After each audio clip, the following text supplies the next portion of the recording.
Sense and Sensibility by Jane Austen.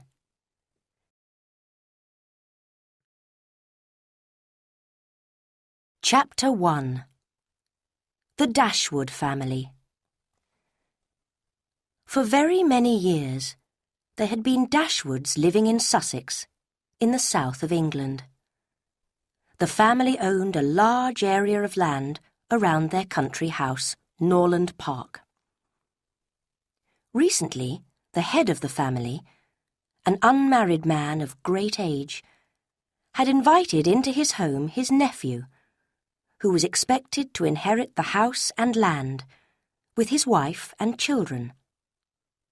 The nephew, Mr. Henry Dashwood, and his wife behaved kindly and thoughtfully towards the old gentleman, not from interest in his fortune, but from goodness of heart, so that he was able to spend his last years comfortably with these pleasant and cheerful companions.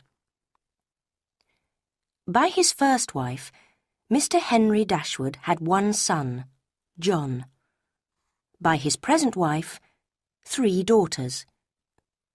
John, a respectable, serious young man, had received a large inheritance from his mother, and had also added to his wealth by his own marriage.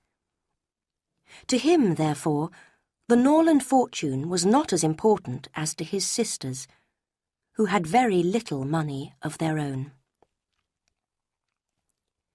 When the old gentleman died, it was discovered that he had not left his fortune to Henry Dashwood to do what he liked with, but only to use during his lifetime.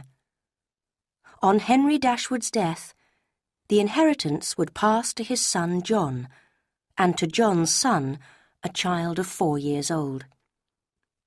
The old man had become fond of the small boy on his occasional visits to Norland, and so a spoilt child was preferred to Henry Dashwood's gentle wife and daughters, in spite of their years of loving care.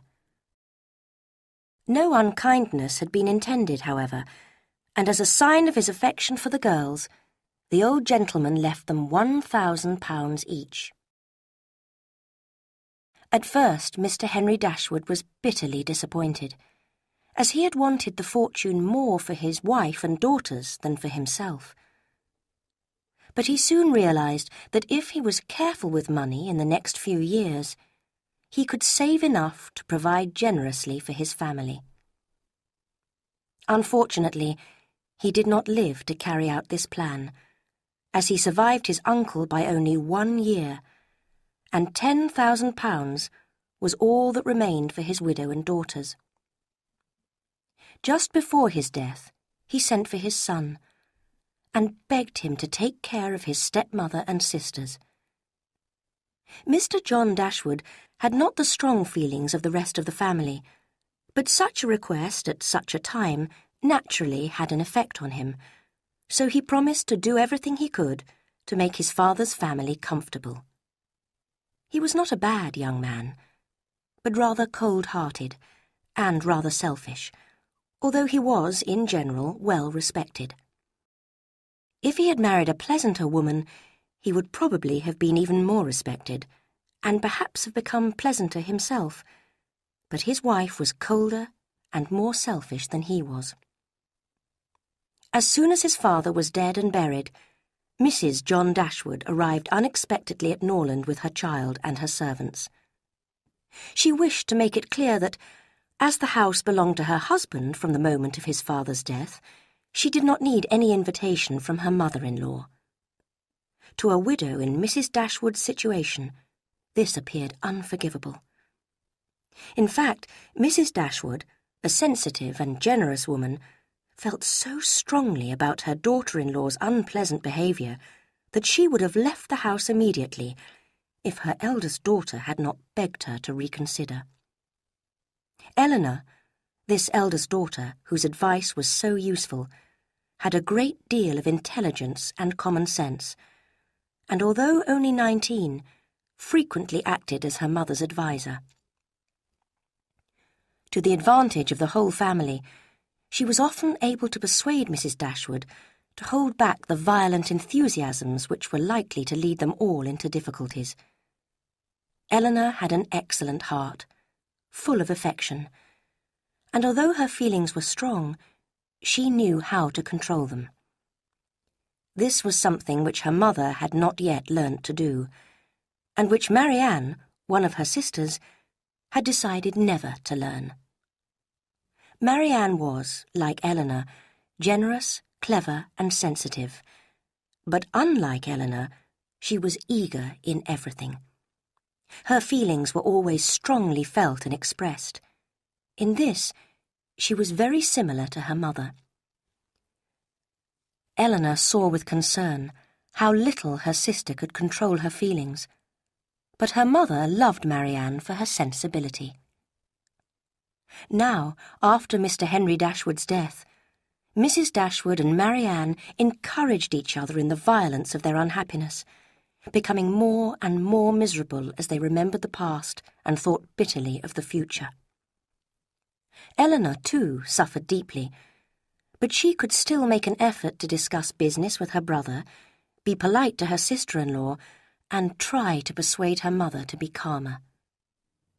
The youngest sister, Margaret, was a pleasant girl of 13, but as she already had some of Marianne's sensibility, and not much of her intelligence, she seemed likely to grow up without her sister's advantages.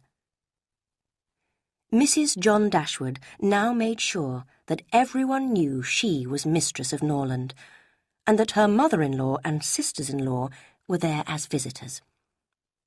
Her husband, however, reminded her of the promise he had given to his dying father, that he would take care of his stepmother and sisters. "I had thought, my dear," he added, "of giving the girls £1,000 each. It would certainly be a generous present for them." Mrs. John Dashwood did not at all approve of this.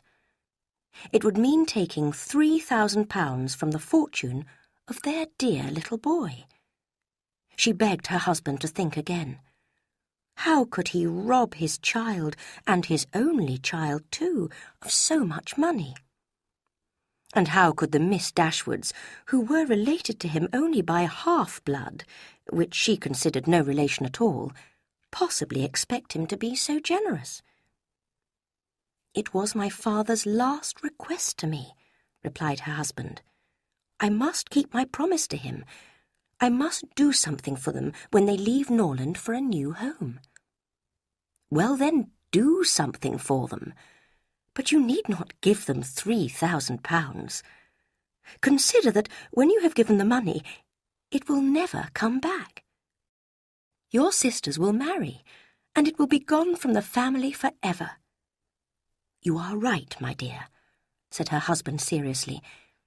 "Perhaps I should give them half that. £500 would be a valuable present for them." "Oh, beyond anything. What brother on earth would do half as much for his sisters, even if really his sisters, and as it is, only half-blood? But you have such a generous nature."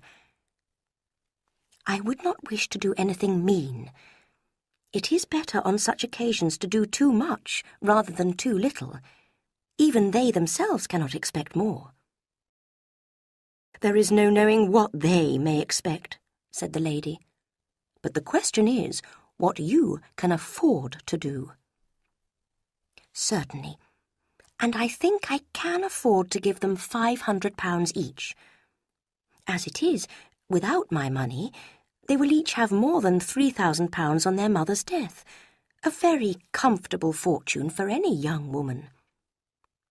"Indeed it is, and in fact I begin to think they need no extra money at all. They will be able to live very comfortably together on the interest of their £10,000. "That is very true, and therefore I wonder whether, on the whole, it would be more advisable to pay some money regularly to my stepmother during her lifetime, instead of giving money to the girls. £100 a year would make her and the girls, while they live with her, perfectly comfortable." His wife hesitated a little over this plan. That is certainly better than giving £1,500 all at once. But if Mrs. Dashwood should live for longer than 15 years, it would cost us more. She is very fit and healthy, and only just 40, and it is an unpleasant thing to have to pay the money out every year. One feels one's fortune is not one's own. I believe you are right, my love. Whatever I can give them occasionally will be of far greater assistance than a yearly allowance, because they would only live more expensively if they felt sure of receiving a larger income. If I give them a present of £50 now and then, I will, I think, be keeping my promise to my father in the fullest manner. To be sure you will. Indeed, to tell the truth, I am certain your father had no idea of your giving them any money at all. The assistance he was thinking of was, I dare say, looking for a comfortable, small house for them, helping them to move their furniture, and sending them occasional presents of fish and meat in season. Do consider, Mr. Dashwood, how very cheaply they will live. No carriage, no horses, and only 1 or 2 servants. I cannot imagine how they will spend half their money, and it is foolish to think of giving them more. They will much more be able to give you something. I believe you are perfectly right, said Mr. Dashwood. Now I understand clearly what my father meant, and he decided to offer no more to his father's widow and daughters than such neighbourly assistance as his wife suggested. Meanwhile, his stepmother, impatient to leave Norland, which held so many memories for her, had been looking for a suitable house to move into not too far away. Several houses, which she would have approved, had already been turned down by Eleanor as too large for their income, and the search continued. 6 months passed, with the 2 families living at Norland. Mrs. Dashwood came to dislike her daughter-in-law more and more, and would have found it impossible to live in the same house with her for so long, if something had not happened to make Mrs. Dashwood want to keep her daughters at Norland for a while. She had noticed a growing attachment between her eldest girl and Mrs. John Dashwood's brother, a gentlemanly and pleasing young man who had come to Norland soon after his sister's arrival, and who had spent the greater part of his time there since then. Edward Ferrars was the elder son of a man who had died very rich, but his future wealth was uncertain, because the whole of his fortune depended on his mother's wishes. Neither of these facts influenced Mrs. Dashwood. It was enough for her that he loved her daughter, and that Eleanor returned his affection. Edward Ferrars was not handsome, nor were his manners especially pleasing at first sight, but when he lost his shyness, his behaviour showed what an open, affectionate heart he had. His mother and sister wanted him to make a fine figure in the world in some way, but Edward was not ambitious. All his wishes were for home comforts and the quietness of private life. Fortunately, he had a younger brother, Robert, who was more promising. Mrs. Dashwood completely approved of Edward, in spite of his quiet manner, which was so unlike the way she felt a young man should behave. As soon as she saw the smallest sign of love in his behaviour to Eleanor, she considered their serious attachment as certain, and looked forward to their marriage in the near future. "In a few months, my dear Marianne," she said, "Eleanor will be married. We shall miss her, but she will be happy." "Oh, Mamma, how shall we manage without her?" "My love, we shall live within a few miles of her and see her every day. You will have a brother, a real, affectionate brother." "But you look serious, Marianne. Do you disapprove of your sister's choice?" "Perhaps I am a little surprised, Mamma. He is very pleasant, but there is something missing. There is no fire in his eyes, and I am afraid, Mamma, he has no real taste. He does not seem very interested in music, and I think he knows little of drawing or painting. And he is so calm when we discuss or read beautiful writing. It breaks my heart to hear him talk so quietly and with so little sensibility about things that matter so much to me. I could not be happy with a man who does not share all my feelings. Eleanor may be happy with him, as she has not my feelings, but, Mamma, the more I know of the world, the more I am certain I shall never see a man I can really love. Remember, my love, you are not 17 yet. It is too early in life to lose hope of happiness. Why should you be less fortunate than your mother? Eleanor herself felt that Edward stood very high in her opinion. She believed that he also felt warmly towards her, but she was not sure enough of this to be comfortable with her sister's and mother's dreams of marriage for her. Edward sometimes appeared strangely depressed when he was with her, which worried her a little. She knew that his mother was making life difficult for him, and would perhaps disapprove of his marrying a woman with no great fortune. But sometimes she feared that he thought of her as no more than a friend. Marianne and her mother had no such doubts, believing strongly that any intelligent young man must love Eleanor, and that love itself would solve all problems. Marianne, indeed, was quite horrified when her sister cautiously described her feelings for Edward as liking and respect, rather than love. Like him? Respect him? She cried. Oh, cold-hearted Eleanor! Why should you be ashamed of expressing love? Mrs. John Dashwood had also noticed the attachment between her brother and Eleanor. It made her uneasy, and she took the first opportunity of upsetting her mother-in-law by explaining her family's high ambitions for Edward and the importance of his marrying well, and the danger for any young woman attempting to trap him into marriage. Mrs. Dashwood could not prevent herself from giving a sharp answer, and left the room at once, determined, in spite of the inconvenience, to remove herself and her daughters from Norland as soon as possible. On the same day, she received a letter from Sir John Middleton, a gentleman who was a distant relation of hers. He wrote to offer her a small house near his home in Devonshire, where she and her girls could make their new home. Although it was only a cottage, he promised to do anything necessary to make it more comfortable. His letter was written in such a friendly way, and she was so anxious to leave Norland and her unfeeling daughter-in-law, that after first asking Eleanor's opinion, Mrs. Dashwood wrote to accept Sir John Middleton's kind offer. Chapter 2. A New Home. Mrs. Dashwood took great pleasure in informing her stepson and his wife that she had found a house, and that she and her daughters would soon trouble them no longer.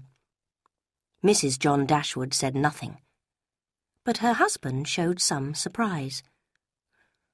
"I do hope," he said politely, "that you will not be far from Norland." Mrs. Dashwood replied with a smile that they were going to Devonshire.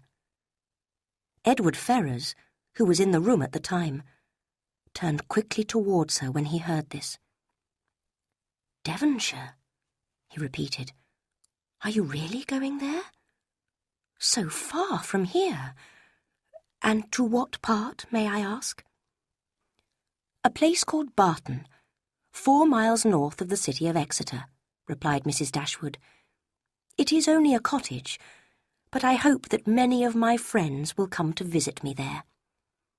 She gave a very kind invitation to Mr. and Mrs. John Dashwood to visit her at Barton, and to Edward she gave one with even greater affection.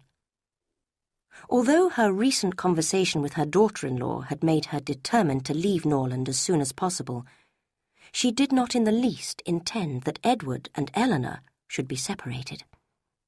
By giving such a clear invitation to Edward, she wished to show that her daughter-in-law's disapproval of the attachment between Edward and Eleanor had not had the smallest effect. Mr. John Dashwood told his stepmother again and again how extremely sorry he was that she had taken a house so distant from Norland that he could not give her assistance in moving her furniture. He really did feel sorry, because he had decided to limit his promise to his father to this one offer of help, which would not now be of any use. The furniture was sent to Devonshire by ship. It mainly consisted of sheets, dinner plates, books, and a handsome piano of Marianne's. Mrs. John Dashwood was sorry to see the boxes leave. She felt it unnecessary for Mrs. Dashwood, who had such a small income, to have any good furniture at all. Mrs. Dashwood took the house, Barton Cottage, for 12 months. It was furnished and ready for them to move into at once. All the necessary arrangements were quickly made. Eleanor advised her mother to sell her carriage, which, with the horses, would cost too much to keep, and to limit the number of their servants to 3. 2 of the servants were sent to Devonshire immediately, to prepare the house for their mistress's arrival. On his deathbed, Henry Dashwood had told his wife of the promise his son had made, and Mrs. Dashwood had never doubted that John would keep that promise.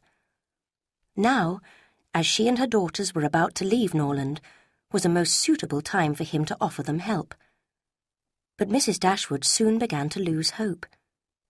He so frequently talked of the rising costs of managing his house and land that he seemed in need of more money himself, rather than having any intention of giving money away.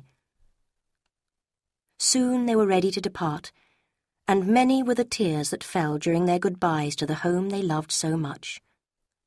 "Dear, dear Norland," said Marianne, walking alone in the park on their last evening. "I shall miss you all my life."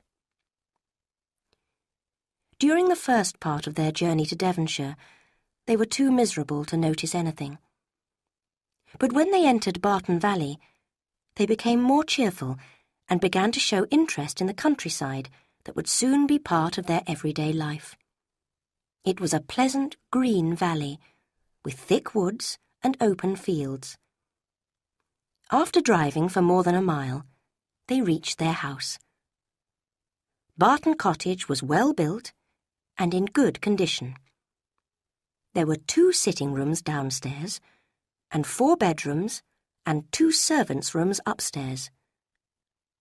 Compared with Norland, it was certainly poor and small, and the girls' tears flowed as they remembered their family home. But they soon dried their eyes and made every effort to be happy.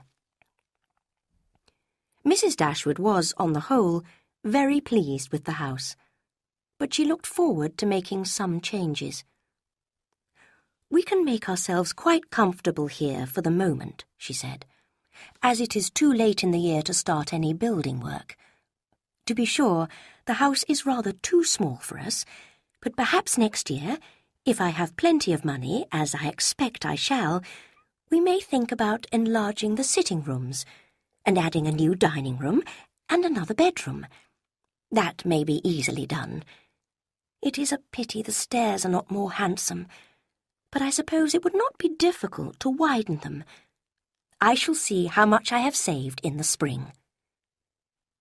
It was not quite clear how all this work could be done from the savings of an income of 500 a year by a woman who had never saved in her life.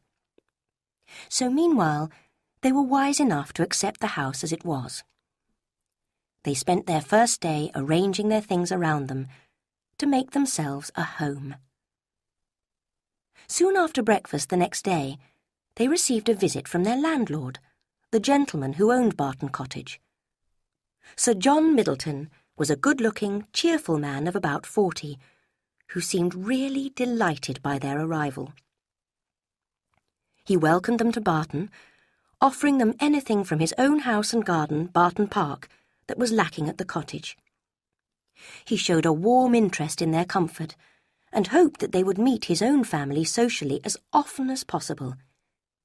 His kindness was not limited to words, because soon after he had left them, a large basket full of fruit and vegetables arrived from the park, followed by another of meat and fish.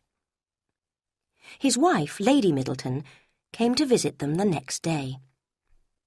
The Dashwoods were, of course, very anxious to see a person on whom so much of their comfort at Barton must depend.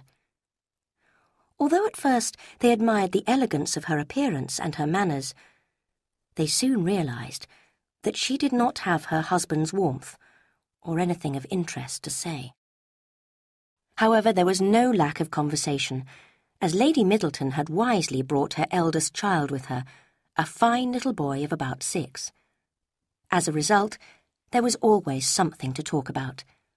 The ladies had to ask his name and age, admire his beauty, and ask him questions which his mother answered for him. A child should be taken on every social call in order to assist conversation. In the present situation, it took at least 10 minutes to determine whether the boy was most like his father or mother, and why. Everybody thought differently, and everybody was astonished at the opinions of the others. The Dashwoods would soon be given the chance to discuss the rest of the children, as Sir John had made them promise to have dinner at the park the next day. Barton Park was about half a mile from the cottage. It was a large, handsome house, where the Middletons lived in great comfort. Neither of them had taste or any interest in books or music. Sir John was a sportsman, Lady Middleton a mother. He could only go shooting for half the year, while his wife was able to spoil her children all year round. He was so hospitable that they almost always had relations or friends staying in the house. But Lady Middleton's main interest lay in the elegance of her table and her domestic arrangements, of which she was extremely proud. Sir John's enjoyment of society was much more real than his wife's. He took delight in collecting about him more young people than his house would hold, and the noisier they were, the better he liked it. Barton Park was famous for its summer parties and excursions, and its winter dances. Sir John was delighted with Mrs. Dashwood and her young, pretty daughters. When they arrived at the park that evening, he was at the door to welcome them, and repeated several times his concern that he had been unable to get any fashionable young men to meet them. There was, he said, only one gentleman there, a particular friend who was staying at the house, but who was neither very young nor very sociable. He apologised for the smallness of the party and promised that it would never happen again. Luckily, Lady Middleton's mother had just arrived, and as she was a cheerful, pleasant woman, he hoped the young ladies would not find the evening too dull. Mrs. Jennings, his mother-in-law, was a cheerful, fat, rather vulgar old lady, who laughed and talked a great deal. During dinner, she said many amusing things about lovers and husbands, and hoped the Miss Dashwoods had not left their hearts behind them in Sussex.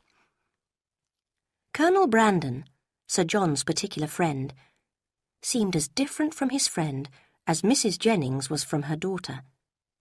He was silent and serious. His appearance, however, was not unpleasing, in spite of his being, in Marianne's and Margaret's opinion, an absolute old bachelor, because he was on the wrong side of 35. After dinner, Marianne was invited to sing and play the piano. Sir John was loud in his admiration at the end of every song, and as loud in his conversation with others while every song lasted. Lady Middleton frowned at him for talking, but then requested a song which Marianne had just finished. Only Colonel Brandon listened attentively, without any false show of delight. Marianne felt a respect for him that the others, with their lack of taste, did not deserve. He clearly took pleasure in music, although perhaps not with her own depth of feeling. However, she was reasonable enough to accept that a man as old as 35, like the Colonel, may well have outlived real feeling and true enjoyment. Mrs. Jennings was a widow with a comfortable fortune. She had lived to see both her daughters respectably married, and now had nothing to do but to marry off the rest of the world. She spent most of her time planning weddings for all the young people she knew, and was remarkably quick at discovering attachments. Soon after her arrival at Barton, this quickness enabled her to inform the Middletons and the Dashwoods that Colonel Brandon was very much in love with Marianne. She was perfectly sure of it. It would be an excellent marriage, as he was rich and she was handsome. For a long time Mrs. Jennings had been eager to get Colonel Brandon well married, and she was always anxious to get a good husband for every pretty girl. The immediate advantage to herself was that she could make endless jokes against them both. At the cottage, she laughed at Marianne, and at the park, she laughed at the Colonel. Marianne herself did not know whether to be amused or annoyed. "It is such a silly accusation, Mamma, and I think it very unfeeling of Mrs. Jennings to laugh so cruelly at old Colonel Brandon. He's old enough to be my father." "My dear," said Mrs. Dashwood, smiling, "I cannot think a man 5 years younger than myself so extremely ancient as he appears to you." "But, Mamma, really, he must have long outlived any feelings of love by now, if he ever had any when he was younger. When is a man to be safe from such cruel jokes if age and bodily weakness cannot protect him?" "Bodily weakness?" said Eleanor. "I know that he is older than we are, but surely you must accept that he still has the full use of his arms and legs. Did you not hear him complain of having a bad back?" "My dearest child," said her mother, laughing, "it must seem to you quite astonishing that my life has lasted to the great age of 40. Mamma, be serious. I know very well that Colonel Brandon is not old enough for his friends to worry yet about losing him. He may live for another 20 years. But 35 should have nothing to do with marriage." "Perhaps," said Eleanor, 35 and 17 had better not have anything to do with marriage together. But a single woman of 27, for example, could easily consider Colonel Brandon's 35 years no disadvantage. "A woman of 27, said Marianne, after a moment's thought, can never hope to feel true love again. And if her home is uncomfortable or her fortune small, I suppose that she could accept the duties of a nurse in order to become a wife. It would be a marriage of convenience if Colonel Brandon married such a woman.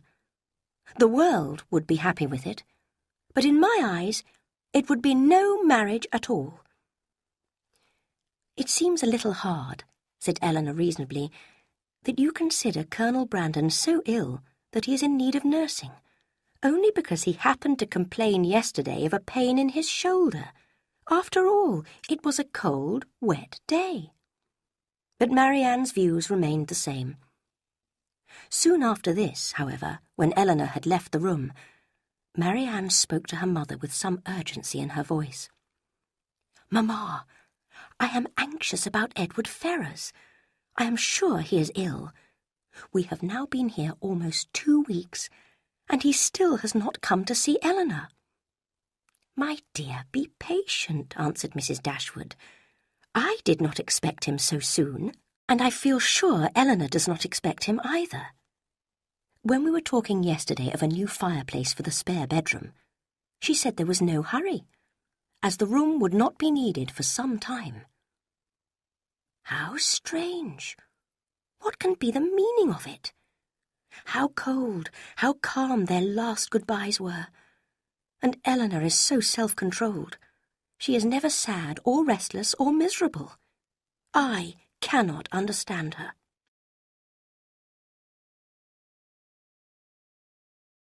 Chapter 3. A Handsome Stranger. The Miss Dashwoods now began to feel really at home at Barton. They went walking and practised their drawing and music with far greater enjoyment than at any time since the death of their father. They did not have many visitors, except for those from Barton Park, as there were few other houses within walking distance. There was, in fact, a large, comfortable-looking house about a mile from the cottage, in the village of Allenham, but they heard that its owner, an old lady of good character called Mrs. Smith, was unfortunately not well enough to mix in society.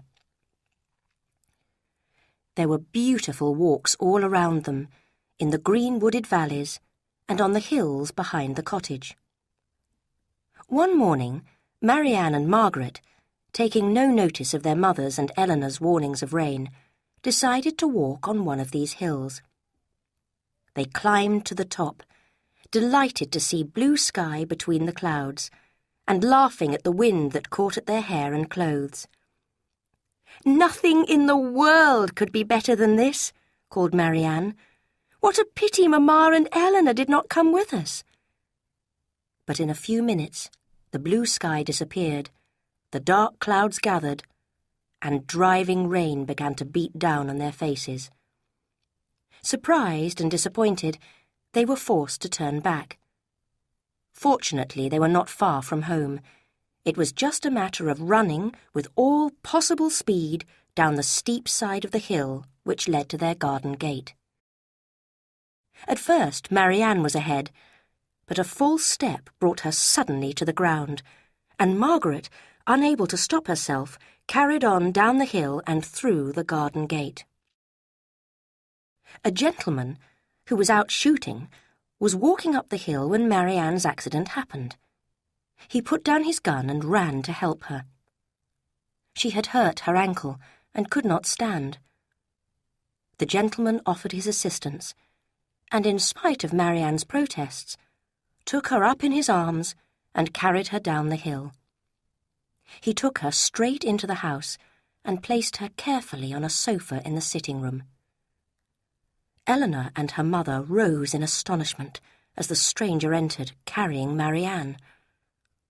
While they both looked at him, secretly admiring his unusually handsome appearance, he apologized most politely for his rude entrance.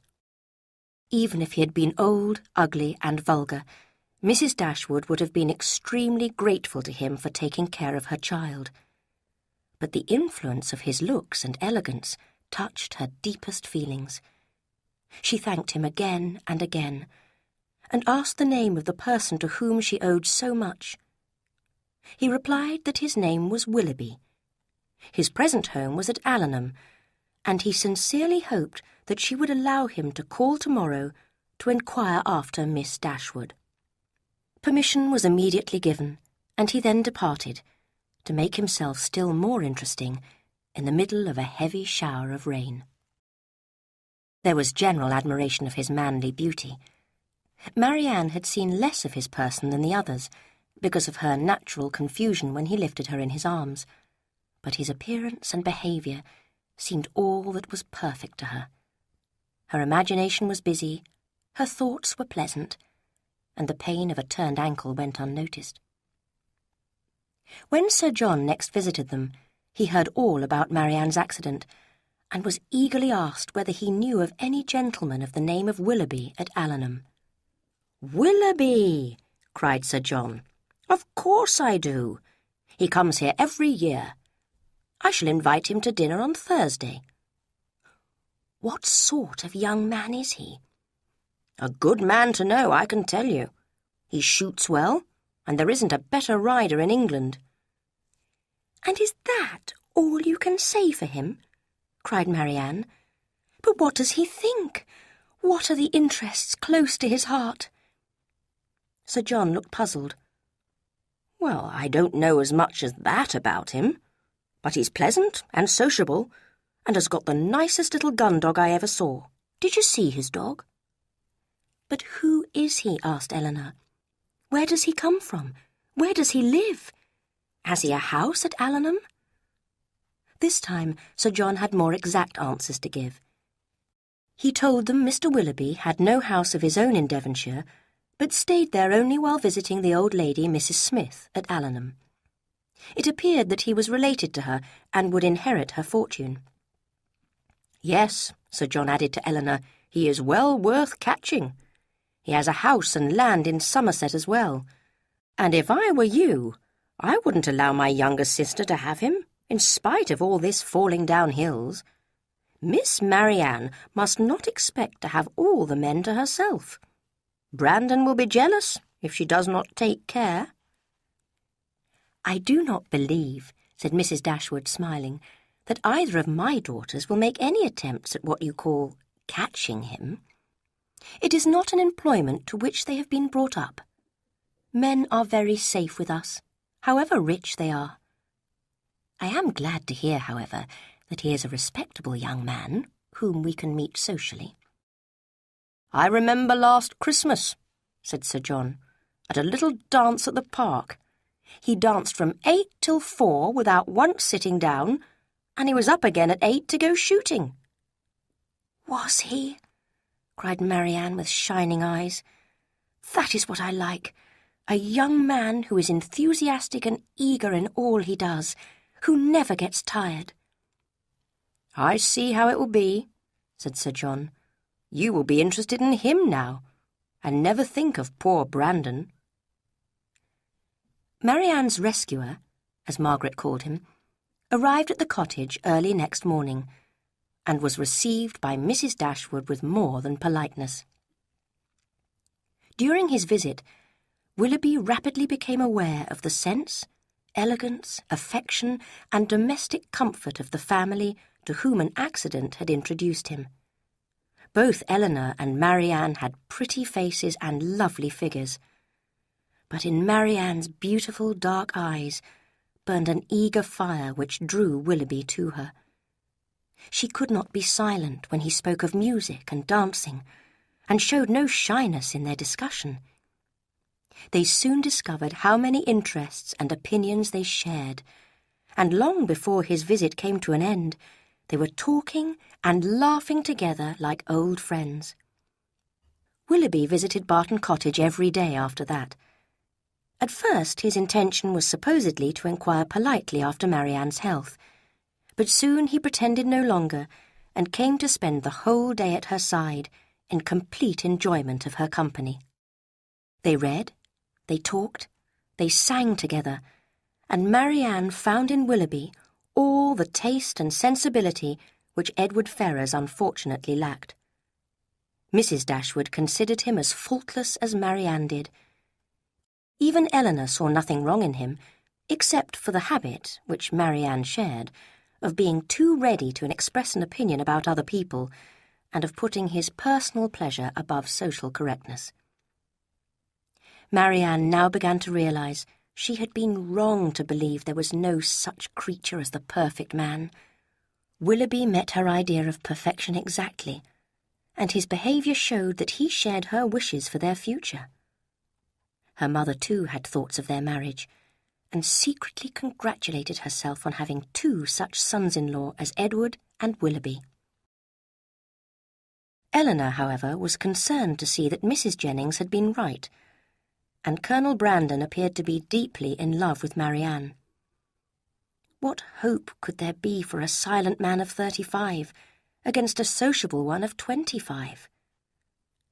Perhaps she pitied him even more, because Willoughby and Marianne seemed determined to laugh at him for being old and dull. "Brandon is just the kind of man," said Willoughby one day, "whom everybody speaks well of, and nobody cares for." "He is respected by all the family at the park, however," said Eleanor sharply, "and his conversation is always pleasant." "But he has nothing of interest to say," cried Marianne. "He has common sense. That is what I like about him. He is perfectly respectable, well-informed, and, I believe, sincere." "Well, Miss Dashwood," said Willoughby, laughing, "I have 3 unanswerable reasons for disliking Colonel Brandon. He told me it would rain when I wanted it to be fine. He does not approve of my new carriage, and I cannot persuade him to buy my horse. So, in spite of your very sensible opinion, I shall go on disliking him forever." When they moved to Barton, the Dashwoods never imagined that their days would be so completely filled with parties, visits, and excursions. Sir John could not rest if there were young people to amuse, and every day there was a boat trip, or a supper party, or a drive in the countryside, or a dance at the park. In every meeting of the kind, Willoughby was included, which gave him the opportunity to develop his connection with the Dashwood family, to show his deep admiration for Marianne, and to receive, in her behaviour to himself, the clearest possible proof of her affection. Eleanor could not be surprised at their attachment. She only wished it could be less openly shown, and once or twice tried to suggest to Marianne that she should have more self-control. But Marianne, and Willoughby too, believed that real feelings should never be hidden, and that it would be false to do so. When Willoughby was present, Marianne had eyes for no one else. Eleanor's happiness was not as great as her sister's. In Devonshire she had found no companion who could make her forget the delights of her former home and Sussex friends. Only Colonel Brandon came closest to being the kind of friend she needed. He often fell into conversation with her, as he seemed to find some relief in talking to her about Marianne. "Your sister, I understand, does not approve of second attachments," he said one evening, his eyes fixed on Marianne, who was dancing with Willoughby. "No," replied Eleanor. "Her opinions are all romantic. She believes that we fall in love once only in our lives, but I hope that in a few years she will become more sensible. That may happen, but when a romantic young mind is forced to change, what serious results there can be. I speak from experience. I knew a young lady once who—" Here he stopped suddenly, and appeared to think he had said too much. Eleanor felt almost sure that his was a story of disappointed love, and her pity for him grew. The next morning, Eleanor heard a piece of news that astonished her. Marianne told her with the greatest delight that Willoughby had promised to give her a horse so that he and she could go riding together. She had not given a moment's thought to the cost of keeping the animal, or to what society might think of her receiving such an expensive present from a young man who was not a relation. It took Eleanor some time to make her understand that she could not possibly accept the gift, but finally Marianne agreed, although unwillingly. The next day, Eleanor gained a still clearer picture of Marianne's attachment to Willoughby. Margaret came excitedly to tell her that she was sure Marianne would marry Willoughby very soon. "Oh, Eleanor," she cried, "I have such a secret to tell you. I saw them last night after tea. Mr. Willoughby was begging Marianne for something, and then he cut off a long lock of her hair, kissed it, and put it in his pocket." Eleanor now felt sure they were engaged, and was only surprised that they had not told their relations and friends. Sir John's latest plan for their amusement was to visit a very fine house and garden called Whitwell the following day. A large group of them would go in carriages, taking food and drink with them in baskets, and a most enjoyable day was expected. As Whitwell belonged to Colonel Brandon's brother-in-law, the Colonel would go with them. It appeared that he alone could arrange for them to visit the house. Unfortunately, however, while they were at breakfast at the park, where the whole party had gathered, a letter was delivered to the Colonel. He looked quickly at it, and hurried out of the room without a word.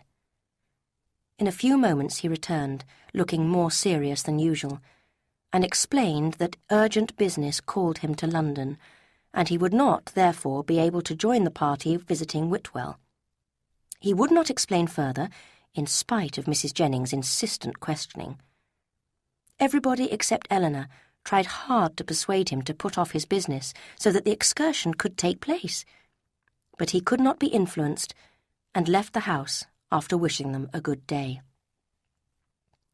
As the excursion was no longer possible, it was decided that the party would drive around the countryside instead, and the carriages were ordered. Willoughby's was first, and Marianne never looked happier than when she got into it. He drove away very fast, and they were soon out of sight. Nothing more was seen of them until their return in the afternoon. That evening, as they all sat down to dinner, Mrs. Jennings spoke quietly to Marianne, but loud enough for Eleanor to hear. "I have found you out, miss, in spite of your cleverness. I know where you spent the morning." Marianne blushed and said quickly, "Where?" Mrs. Jennings smiled knowingly. "I hope you like your house, Miss Marianne. It is certainly very large, and when I come to see you in it, I hope you will have refurnished it. It badly needed new furniture when I was last there." Marianne turned away in confusion. Mrs. Jennings laughed loudly and explained that she had discovered from the servants that Marianne and Willoughby had gone to Allenham and spent a considerable time going all over Mrs. Smith's house. Eleanor found this difficult to believe. Marianne had never been introduced to Mrs. Smith, and it would have been very bad manners for her to enter the house while Mrs. Smith was in it. However, when she asked her sister, she found that the story was true, and Marianne was quite angry with her for doubting it. "Why should I not visit the house?" cried Marianne. "I never spent a pleasanter morning in my life." "I am afraid," replied Eleanor quietly but firmly, "that whatever is pleasant is not always correct." After some minutes of serious thought, Marianne said, "Perhaps, Eleanor, you may be right. I should not have gone. But the rooms are lovely. There is a beautiful little sitting room which would be delightful with modern furniture." She would have described every room in the house if Eleanor had let her. Eleanor had no time to wonder why Colonel Brandon had been so suddenly called away. All her thoughts now centred on Marianne and Willoughby's extraordinary silence about their engagement. There seemed no reason why they should not openly tell her mother and herself, even if they did not plan to marry very soon. Willoughby was not rich. Indeed, he often complained he was poor, so he might have to wait for his inheritance before marrying. But this secrecy was so opposed to their general ideas of openness and honesty that Eleanor began to doubt whether they were really engaged. Nothing could express more affection for them all than Willoughby's behaviour. He seemed to consider the cottage his home, and when Mrs. Dashwood mentioned the future building work she was planning, he appeared almost horrified and begged her not to change even one stone.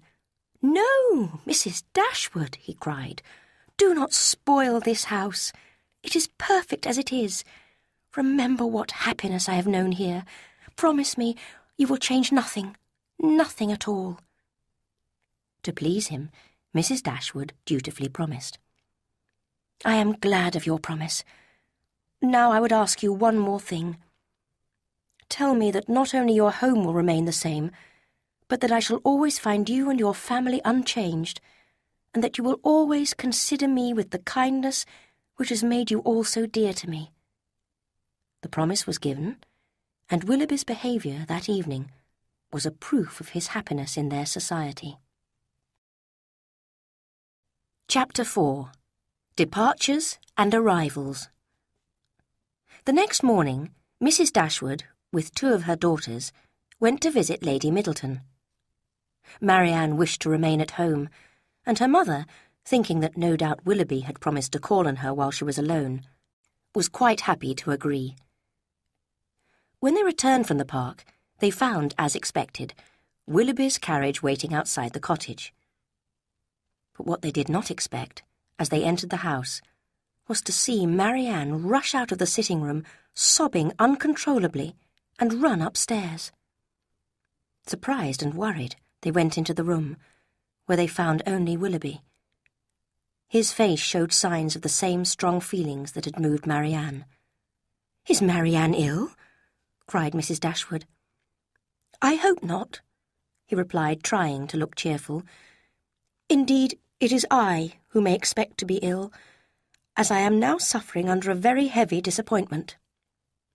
I am unable to visit you any longer. My cousin, Mrs. Smith, has this morning decided to send me to London on business.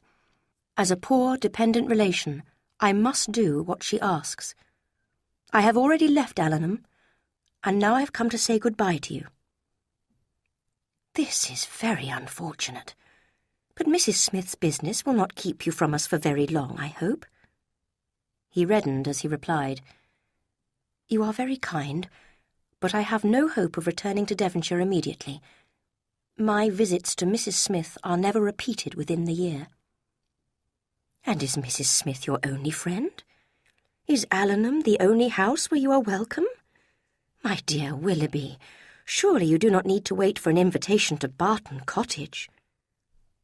His colour deepened, and with his eyes fixed on the ground, he only replied, "You are too good." Mrs. Dashwood looked at Eleanor with surprise, and Eleanor felt just as astonished. After a moment's silence, Willoughby added confusedly, "At present my time is not my own. I cannot hope—" He stopped. Then, smiling weakly, he said, "It is foolish to go on in this manner. I will not punish myself any longer by remaining among friends whose society it is impossible for me now to enjoy." Hurriedly he said good-bye and left the house. His carriage was soon out of sight. Mrs. Dashwood's concern and alarm at his sudden departure were too great for her to express. Eleanor also felt extremely disturbed by Willoughby's changed behaviour. One moment she feared that he had never had any serious intention of marrying Marianne, and the next that some unfortunate argument had taken place between him and her sister. But her strongest feeling was one of pity for Marianne, who must now be in the depths of the most violent sorrow, and her romantic nature would consider it a duty to feed and encourage her misery.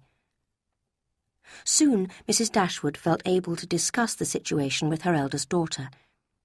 She was now more cheerful, and had persuaded herself that Willoughby was only leaving Devonshire on the orders of his rich relation, because Mrs. Smith suspected and disapproved of his engagement to Marianne.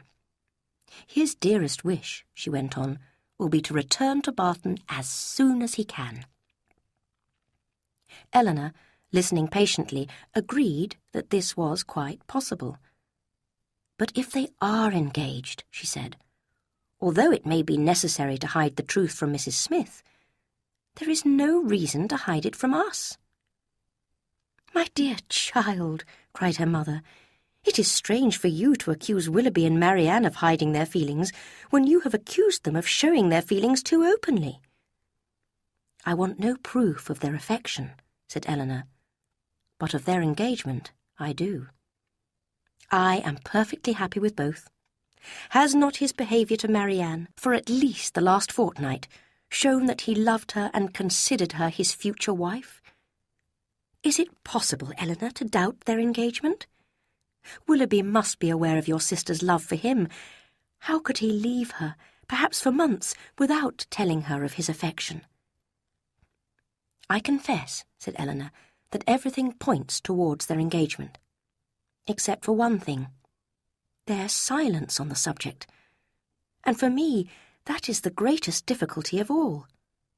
Oh, Eleanor, I do not understand you. You prefer to believe in bad rather than good. Do you suspect Willoughby?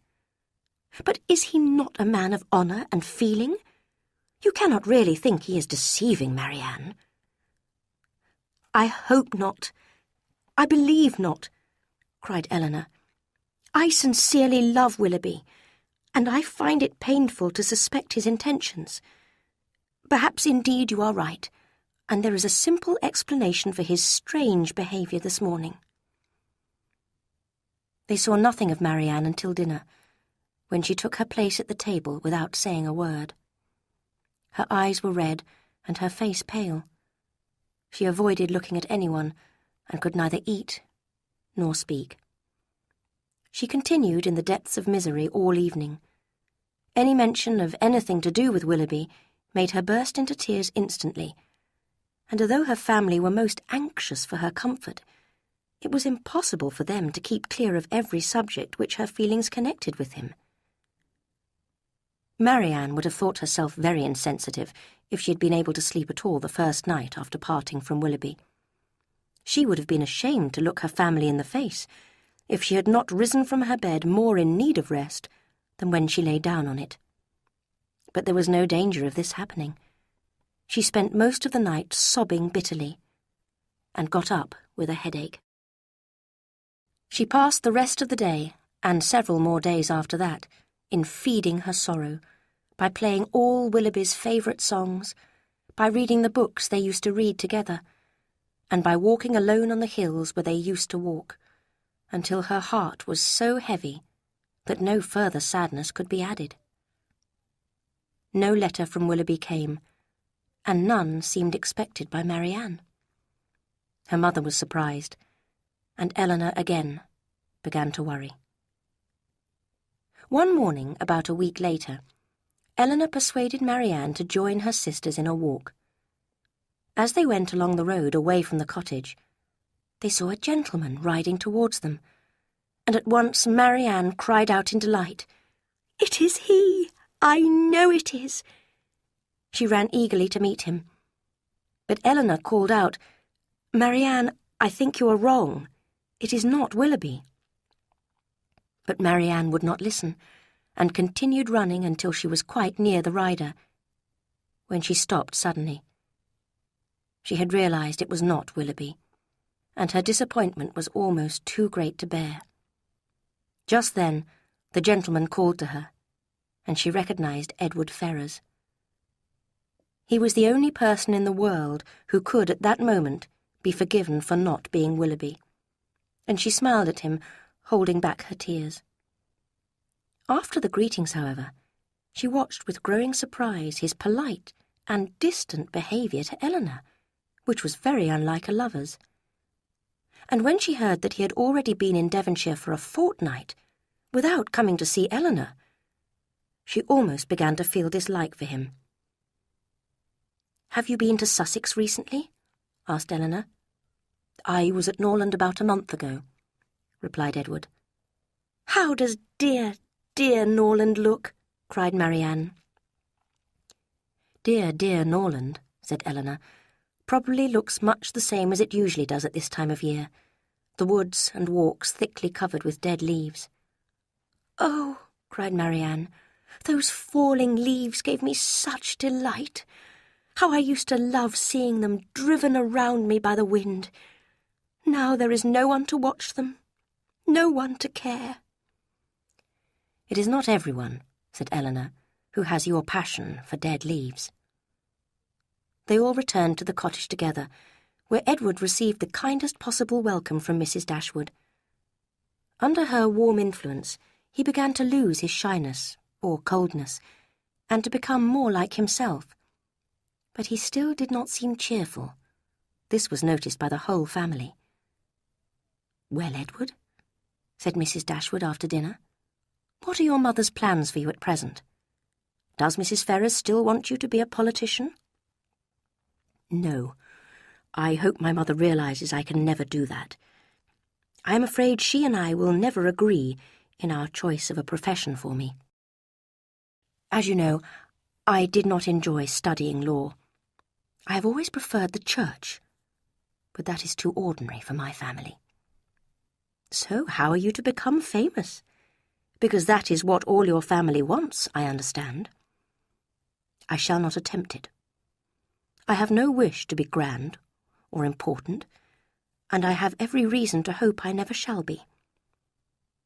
"I know you are not ambitious, Edward." "No. I wish, like everybody else, to be perfectly happy, but in my own way. Greatness will not make me happy." "How right you are!" cried Marianne. "What has wealth or greatness to do with happiness?" "Greatness has very little," said Eleanor, "but wealth has much to do with it." "Eleanor," cried Marianne, shocked, "money can only give happiness where there is nothing else to give it. Beyond answering our basic needs, money is of no use to us at all." "Perhaps," said Eleanor, smiling, "we may agree in the end. Your basic needs and my wealth are very much alike, I expect. Come, what is your basic figure?" 2,000 a year, not more than that." Eleanor laughed. 2,000 a year. 1 is my wealth. I guessed what you would say. And yet 2,000 a year is not a large income. A family cannot live on less. The right number of servants, a carriage, and horses for riding cannot be paid for with less than that. Eleanor smiled again to hear her sister describing so accurately her future life with Willoughby. During Edward's visit, Eleanor was careful to behave to him with her usual politeness and interest. But in her heart, she was alarmed by his coldness towards her. It was clear that he was unhappy, and she doubted very much whether he still loved her. She could see, however, that his feelings were confused. Sometimes, for a moment, he looked at her as he used to, and this gave her hope again. The next day, as Marianne was passing some tea to Edward, she noticed a ring on his finger and mentioned it. "I never saw you wear a ring before, Edward," she cried. "Is that your sister's hair in the ring? But surely hers is darker." Edward blushed deeply, and looking quickly at Eleanor said, "Yes, it is Fanny's hair. It looks lighter than it really is." Eleanor had met his eye and knew the truth. She felt sure that the hair was her own, but it must have been taken from her without her knowing. She was not in the mood, however, to disapprove of this action, and changed the subject quickly. The Dashwoods were sorry to hear that Edward had to leave them after only a week. Although he expressed his great pleasure at seeing such old friends, and could give no good reason for his departure, there seemed to be something forcing him to leave. Eleanor blamed his mother for his rather odd behaviour. His lack of cheerfulness could easily be explained by his lack of independence. She wondered when, if ever, his mother would finally drop all her ambitions for him and allow him to make his own choices in life. A more comforting thought was the memory of his pleasant looks and words to her during his visit, and above all, the proof of his affection that he wore round his finger. In spite of the painfulness of Edward's departure, Eleanor was determined to hide her feelings and show a brave face to the world. Doing this did not lessen her sadness, but at least prevented her family from worrying about her. Marianne could not admire such behaviour, so unlike her own. She believed that self-control was easy for calm natures like Eleanor's, and simply impossible for passionate ones like hers. One morning, soon after Edward had left, Sir John and Lady Middleton and Mrs. Jennings came to visit the Dashwoods, bringing with them Mr. and Mrs. Palmer. Charlotte Palmer was Mrs. Jennings' younger daughter, but was completely unlike her sister, Lady Middleton, in every way. She was short and rather fat, and had a very pretty face and smiled or laughed all the time. Her husband was a serious-looking young man who made no effort to please or be pleased. He read the newspaper for most of the visit, only lifting his head from time to time to give a cross, unsmiling answer to his wife's foolish questions. She, however, took an immediate liking to Eleanor and Marianne, and spent much time in conversation with Eleanor in particular. When Eleanor realised that their home was in Somerset, near Willoughby's, she hoped to hear more about his character, so she asked Mrs. Palmer if they knew him. "Oh, yes, I know him extremely well," replied Mrs. Palmer. "Not that I ever spoke to him, indeed, but I have often seen him in town. Everybody likes and admires him. I know very well why you ask. I am delighted that your sister is to marry him." "You know much more of the matter than I do," said Eleanor, surprised, "if you have any reason to expect that." "Don't pretend it's not true, because you know it's what everybody in London is talking of." "My dear Mrs. Palmer, on my honour, they all talk of it. I met Colonel Brandon on Bond Street, and he told me of it immediately."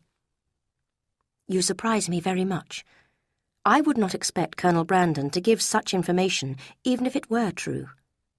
"Well, when I met him, I said, 'Colonel, I hear there is a new family at Barton Cottage, and Mamma says the girls are very pretty, and that one of them is engaged to Mr. Willoughby. Is it true?' And he said nothing, but from his expression I knew it was certain. Of course, I have known Colonel Brandon a long time. I believe," she added in a low voice, "he would have been very glad to marry me if he could. But Mamma did not think him a good enough husband for me. In any case, I am much happier as I am. Mr. Palmer is just the kind of man I like."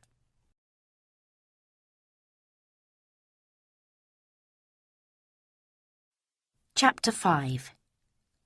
Lucy Steele's Secret. The Palmers returned to Somerset the next day, but it was not long before Sir John had more visitors at Barton Park.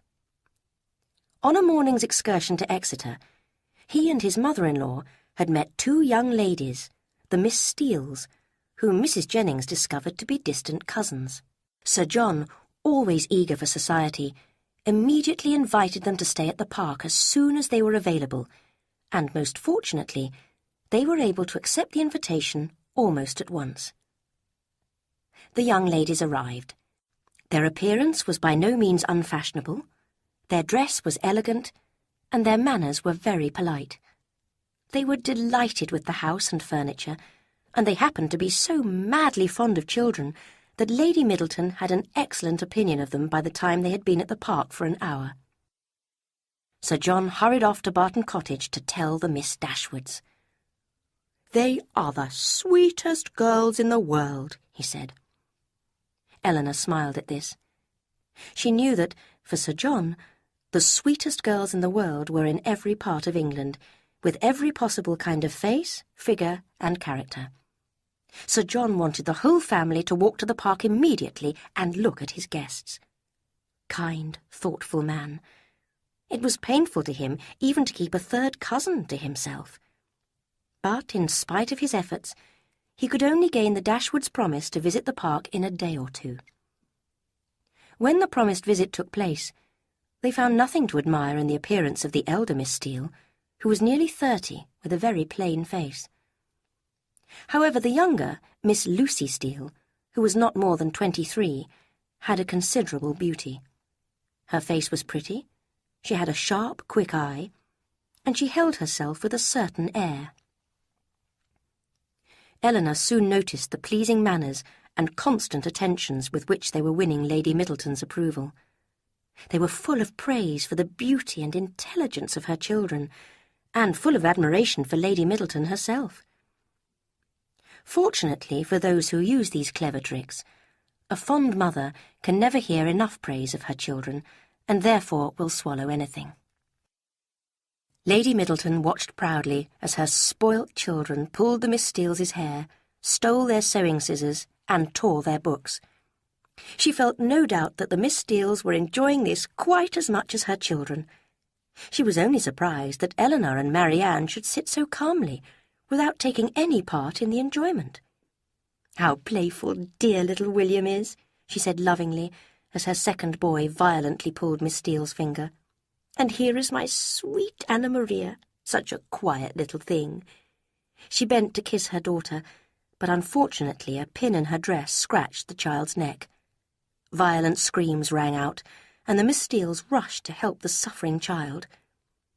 The little girl realized that the louder she screamed, the more attention she would receive, and nothing could be done to calm her.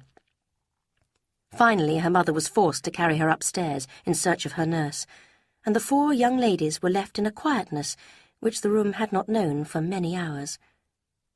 "Poor little creature," said the elder Miss Steele.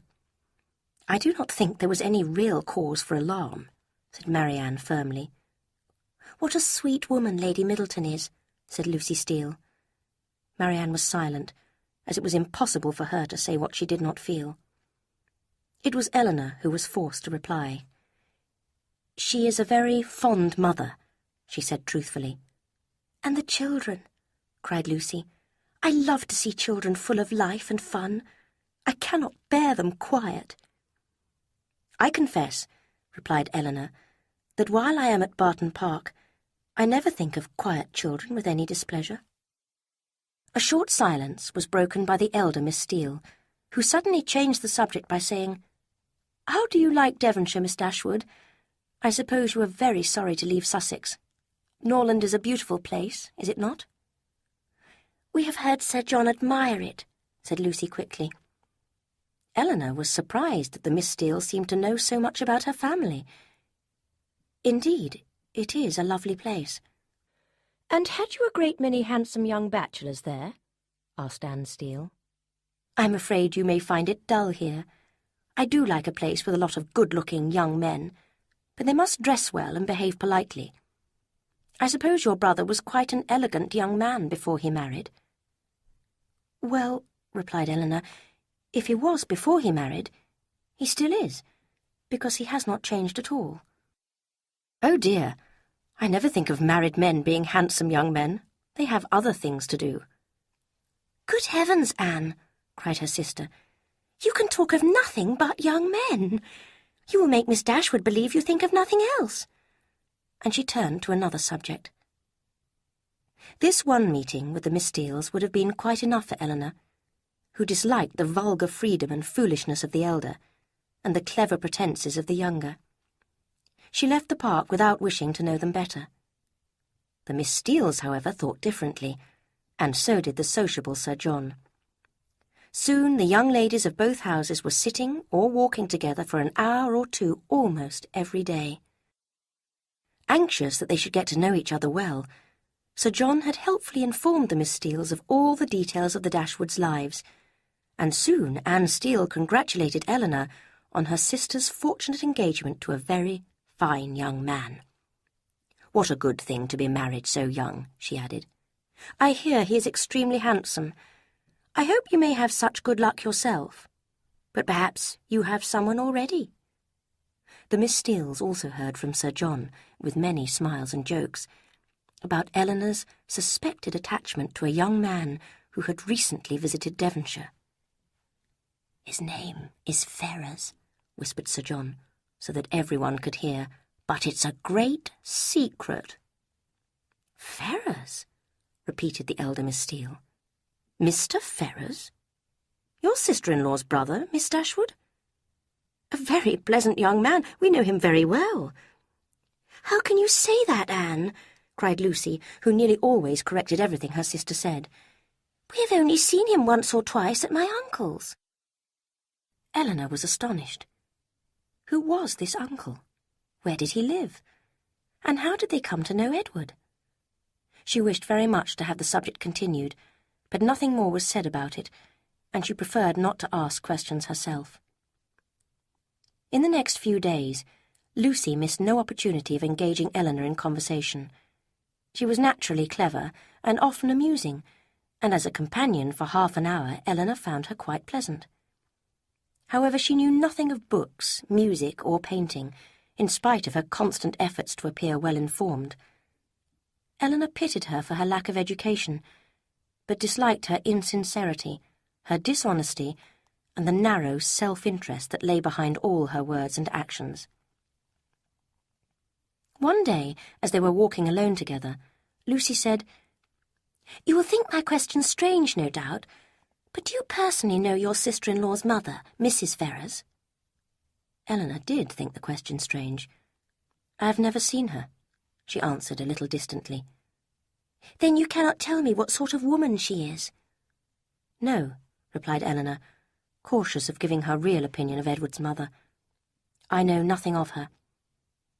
Lucy looked fixedly at Eleanor. "I wish I could tell you. I hope you will believe I'm not just being curious or impolite." She hesitated.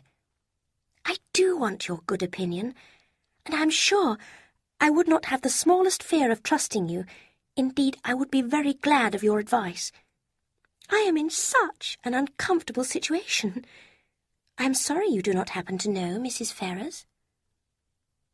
"I am also sorry," said Eleanor in great astonishment, "if it could be of any use to you to know my opinion of her. But I never understood you were at all connected with that family." "I do not wonder at your surprise. Mrs. Ferrers is nothing to me at present, but the time may come when we may be very closely connected." She looked shyly down as she said this, with only a quick look sideways at Eleanor. "Good heavens!" cried Eleanor. "What do you mean? Connected with Mr. Robert Ferrers?" and she did not feel much delighted with the idea of such a sister-in-law. "No," replied Lucy, "not with Mr. Robert Ferrars. I never saw him in my life, but," fixing her eyes on Eleanor, "with his elder brother, Edward." Eleanor looked at Lucy in silent astonishment. "You must be surprised," continued Lucy, "because, of course, he never mentioned it to any of your family. It is a great secret, and none of my relations know of it except Anne. I would never have told you if I had not trusted you completely. And I really thought I ought to explain my behaviour in asking about Mrs. Ferrars. I know Mr. Ferrars will not be displeased when he hears I have told you, because he has the highest opinion in the world of all your family, and looks on you and the other Miss Dashwoods quite as his own sisters." Eleanor forced herself to speak calmly. "May I ask how long you've been engaged?" "We've been engaged for 4 years now." 4 years. Eleanor still felt unable to believe it. "My sister and I often stayed at my uncle's house near Plymouth, here in Devonshire. Edward came to study law there for 4 years, and so we met and became engaged. I was very unwilling to enter into it, as you may imagine, without his mother's approval. But I was too young and loved him too well to be as cautious as I ought to have been. Dear Edward! Look, I carry his picture everywhere with me." She took from her pocket a small painting and showed it to Eleanor. Eleanor's last doubts of the truth of Lucy's story disappeared as she recognised Edward's face. "You can't think how I'm suffering," continued Lucy. "Everything is so uncertain, and we see each other so infrequently. I wonder my heart is not broken." Here she put a hand to her eyes, but Eleanor did not feel sympathetic. "Sometimes," Lucy added, "I think it would be better for both of us if I broke off the engagement completely." She looked sharply at her companion. "But then I cannot bear the thought of making him miserable. And to me, too, he is so very dear. What would you advise me to do, Miss Dashwood?" "I am afraid I cannot advise you in such a situation. You must decide for yourself." "Poor Edward! His mother must provide for him one day, but he is so depressed about his future. Did you not think him unhappy when he arrived at Barton recently?" "Yes," said Eleanor, aware of yet another fact in support of Lucy's story. "He had been staying with us at my uncle's. It made him so miserable, not being able to stay more than a fortnight and seeing me so upset. He still feels just the same. I heard from him before I left Exeter." Taking a letter from her pocket, she waved the envelope in Eleanor's direction. Eleanor recognised Edward's writing and finally had to accept that they must be engaged. Her heart sank within her. "Poor Edward does not even have a picture of me," Lucy went on, "although I have his. But I gave him a lock of my hair in a ring recently, and that was some comfort to him, he said. Perhaps you noticed the ring on his finger?" "I did," said Eleanor. Her voice was calm, but her calmness hid an unhappiness greater than she had ever felt before. She was shocked, confused, and miserable. Here their conversation ended, and Eleanor was left alone to think. She felt sure that Edward's affection was still hers. He certainly loved her, and had never intentionally deceived her. Unfortunately, he was now tied by an early and foolish engagement to a pretty but insincere, vulgar, and selfish girl whose main interest lay in his future income. Eleanor's tears flowed more for Edward than herself. She had lost her chance of happiness with him, but would only be miserable for a time, while he had nothing at all to look forward to in life. Over the next few days, Eleanor took great care to hide her unhappiness. She was glad to spare her family the shocking news of Edward's secret engagement, as she knew that their affection and sorrow would only add to her misery. At convenient moments, she returned to the subject in quiet conversation with Lucy. She learnt that Lucy was determined to hold Edward to the engagement, and that Lucy was jealous of her because Edward apparently always spoke of her with great admiration. Indeed, what other reason could Lucy have for telling Eleanor her secret, if not to warn her to keep away from Edward? Eleanor realized with great sadness that Edward was not only without affection for his future wife, but that he had not even the chance of being reasonably happy in marriage. Chapter 6. Eleanor and Marianne in London. Mrs. Jennings now began to make plans to return to her house in London, and quite unexpectedly invited the elder Miss Dashwoods to stay with her there. "I've set my heart on it," she said in her comfortable way. "We shall have a very pleasant time together, I know, and if you do not like to go visiting with me, you can always go with one of my daughters. I have had such good luck finding husbands for my girls that I am sure your mother will think me a suitable person to look after you. If I don't get at least one of you married, it won't be my fault." Eleanor was unwilling to accept, as she knew that her mother would miss her and Marianne very much. She was also aware that Edward and the Miss Steeles would be in London at that time, and wished to avoid meeting them. But Marianne's eagerness to see Willoughby, who would most likely be in town by then, gave Mrs. Dashwood an excellent reason for insisting that they should accept Mrs. Jennings' generous invitation, and so it was agreed. During the 3-day journey, Eleanor had plenty of opportunity to compare Marianne's delightful expectations with her own acceptance of a cheerless future. It was clear from Marianne's bright eyes and happy smiles that she depended on finding Willoughby in London, and Eleanor determined to find out more about his character and intentions. On their arrival at Mrs. Jennings' handsome house, the young ladies were given Charlotte's old room, a large and comfortable apartment. Eleanor immediately sat down to write to her mother, and Marianne also sat down with pen and paper. "I am writing home, Marianne," said Eleanor. "Perhaps you should put off writing for a day or two." "I am not writing to Mamma," replied Marianne quickly. Eleanor realized Marianne must be writing to Willoughby, and thought with pleasure that the fact of their corresponding must mean they were engaged. The letters were finished and sent to the post. During the rest of the evening, Marianne appeared very agitated. She ate almost nothing, and seemed to be anxiously listening to the sound of every carriage. Suddenly, after dinner, there was a knock on the front door, and Marianne jumped up, moving eagerly towards the sitting-room door. She could not help crying, "Oh, Eleanor, it is Willoughby!" and seemed almost ready to throw herself into his arms when Colonel Brandon entered. It was too great a shock to bear with calmness, and she immediately left the room. Eleanor greeted the Colonel. She was particularly sorry that a man so in love with her sister should see that Marianne felt nothing but bitter disappointment in meeting him. He was clearly astonished and concerned to see Marianne leave the room in such a way. "Is your sister ill?" he asked anxiously. Eleanor answered unwillingly that she was, and talked of headaches and overtiredness and anything that could reasonably explain her sister's behaviour. Their conversation continued on more impersonal subjects, until Mrs. Jennings entered the room with all her usual noisy cheerfulness. "Oh, Colonel," said she, "I am so glad to see you, and you see, I have brought 2 young ladies with me. Your friend Miss Marianne is here too.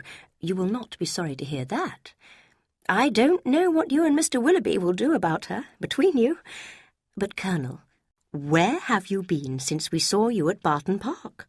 Come, let's have no secrets among friends." He replied politely, but gave no real answer, and did not stay long. The ladies all agreed to go to bed early. The next morning Marianne looked happy again. Yesterday's disappointment seemed forgotten in the cheerful expectation of what was to happen that day. They spent the morning shopping in a fashionable part of London with Mrs. Palmer. During this time Marianne was restless and inattentive, always looking out at the street, and wildly impatient to be at home again. As soon as they returned, she ran in eagerly. "Has no letter been left for me?" she asked the servant. "No, miss," he replied. Are you quite sure? No card, or letter, or note? How very strange, she said in a low, disappointed voice. Strange indeed, Eleanor thought worriedly. If Willoughby is in town, why does he not come or write? Oh, my dear mother, you must be wrong to permit an engagement between a daughter so young and a man so little known to continue in such a doubtful and mysterious manner. For the rest of the day, Marianne seemed agitated, unable to concentrate on anything. When they met at breakfast the next morning, Mrs. Jennings said, "If this sunny weather goes on much longer, Sir John will not want to leave Barton to come to London. It's a sad thing for a sportsman to lose a day's shooting." "That is true," cried Marianne, suddenly cheerful. "I had not thought of that. This fine weather will keep many sportsmen in the country, but now it is January, it cannot last. I expect we shall have frost soon, and then they will all come to town. Why, it may even freeze tonight." During the next few days, Eleanor was both amused and saddened to see Marianne's newfound interest in the weather. "The wind has changed, has it not, Eleanor? I feel sure it is colder than this morning. I think we shall have a frost tonight."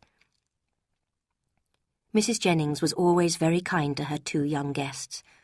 Her domestic arrangements were generous, and her friends were pleasant, if a little dull. Colonel Brandon visited them almost every day. He came to look at Marianne and talk to Eleanor, who saw with concern his continued affection for her sister. About a week after their arrival, they discovered Willoughby's card on the table when they returned from their morning's drive. "Good heavens!" cried Marianne.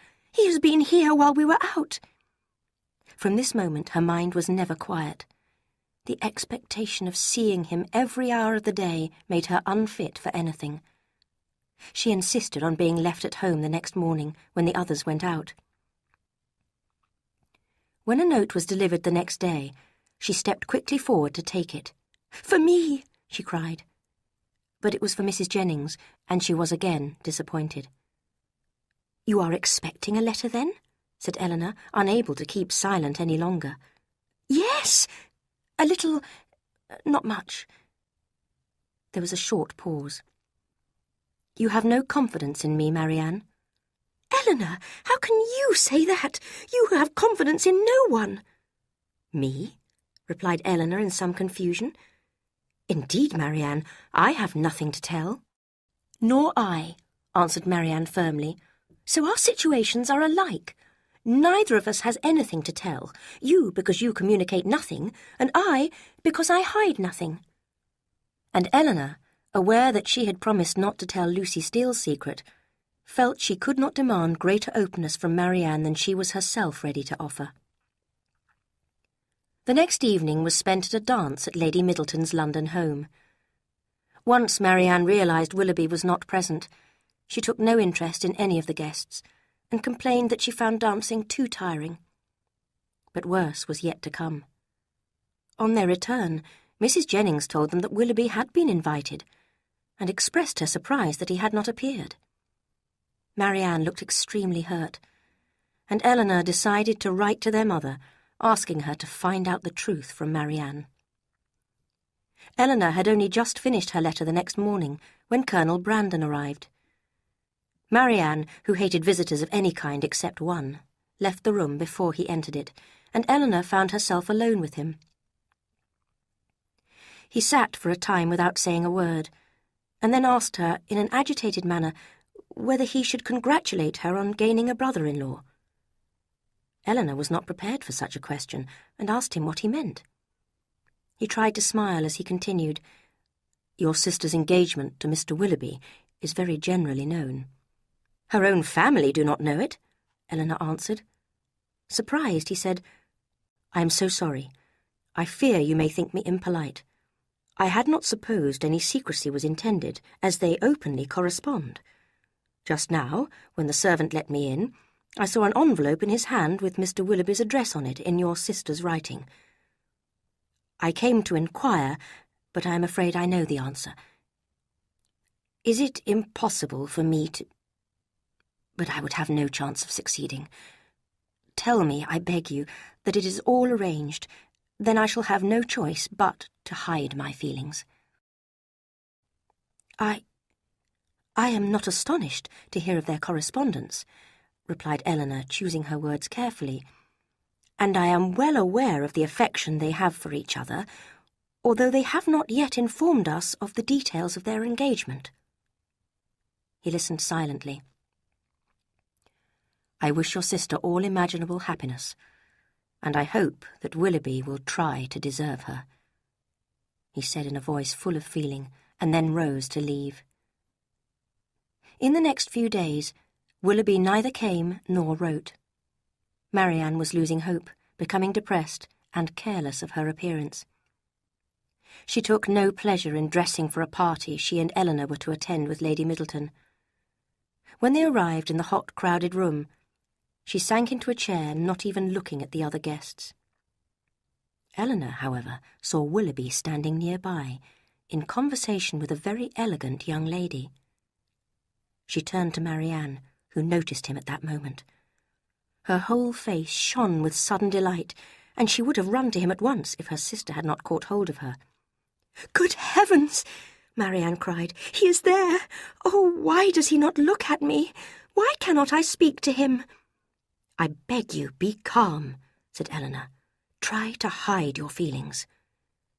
But this was impossible for Marianne. She sat there, her anxiety and impatience written clearly on her face. At last, Willoughby turned round and looked at them both. Marianne jumped up and held out her hand affectionately to him. He came closer and spoke to Eleanor rather than her sister, asking in a hurried manner after Mrs. Dashwood. Marianne blushed deeply and cried, "What is the meaning of this, Willoughby? Will you not shake hands with me?" He could not avoid it then, but he held her hand only for a moment.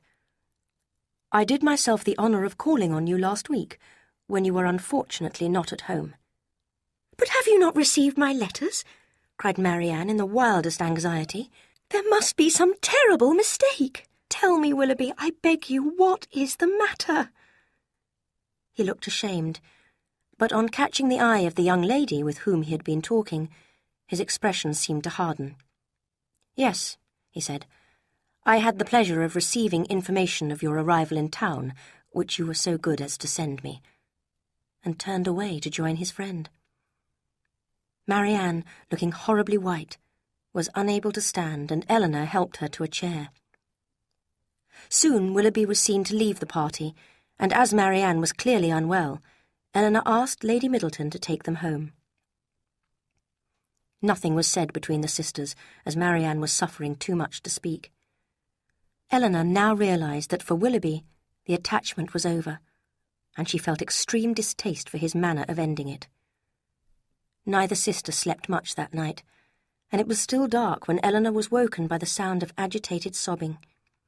She saw Marianne, only half-dressed, writing as fast as a constant flow of tears would permit her. "Marianne, may I ask—" said Eleanor gently. "No, Eleanor. Ask nothing. You will soon know all." This was said with a sort of desperate calmness, which lasted only as long as she spoke. It seemed probable that she was writing for the last time to Willoughby. The letter was given to a servant, to be delivered by hand, and the sisters went down to breakfast. Soon afterwards a letter arrived from Marianne, who went deathly pale and instantly ran out of the room. Mrs. Jennings laughed comfortably. "Is that a love letter from Willoughby?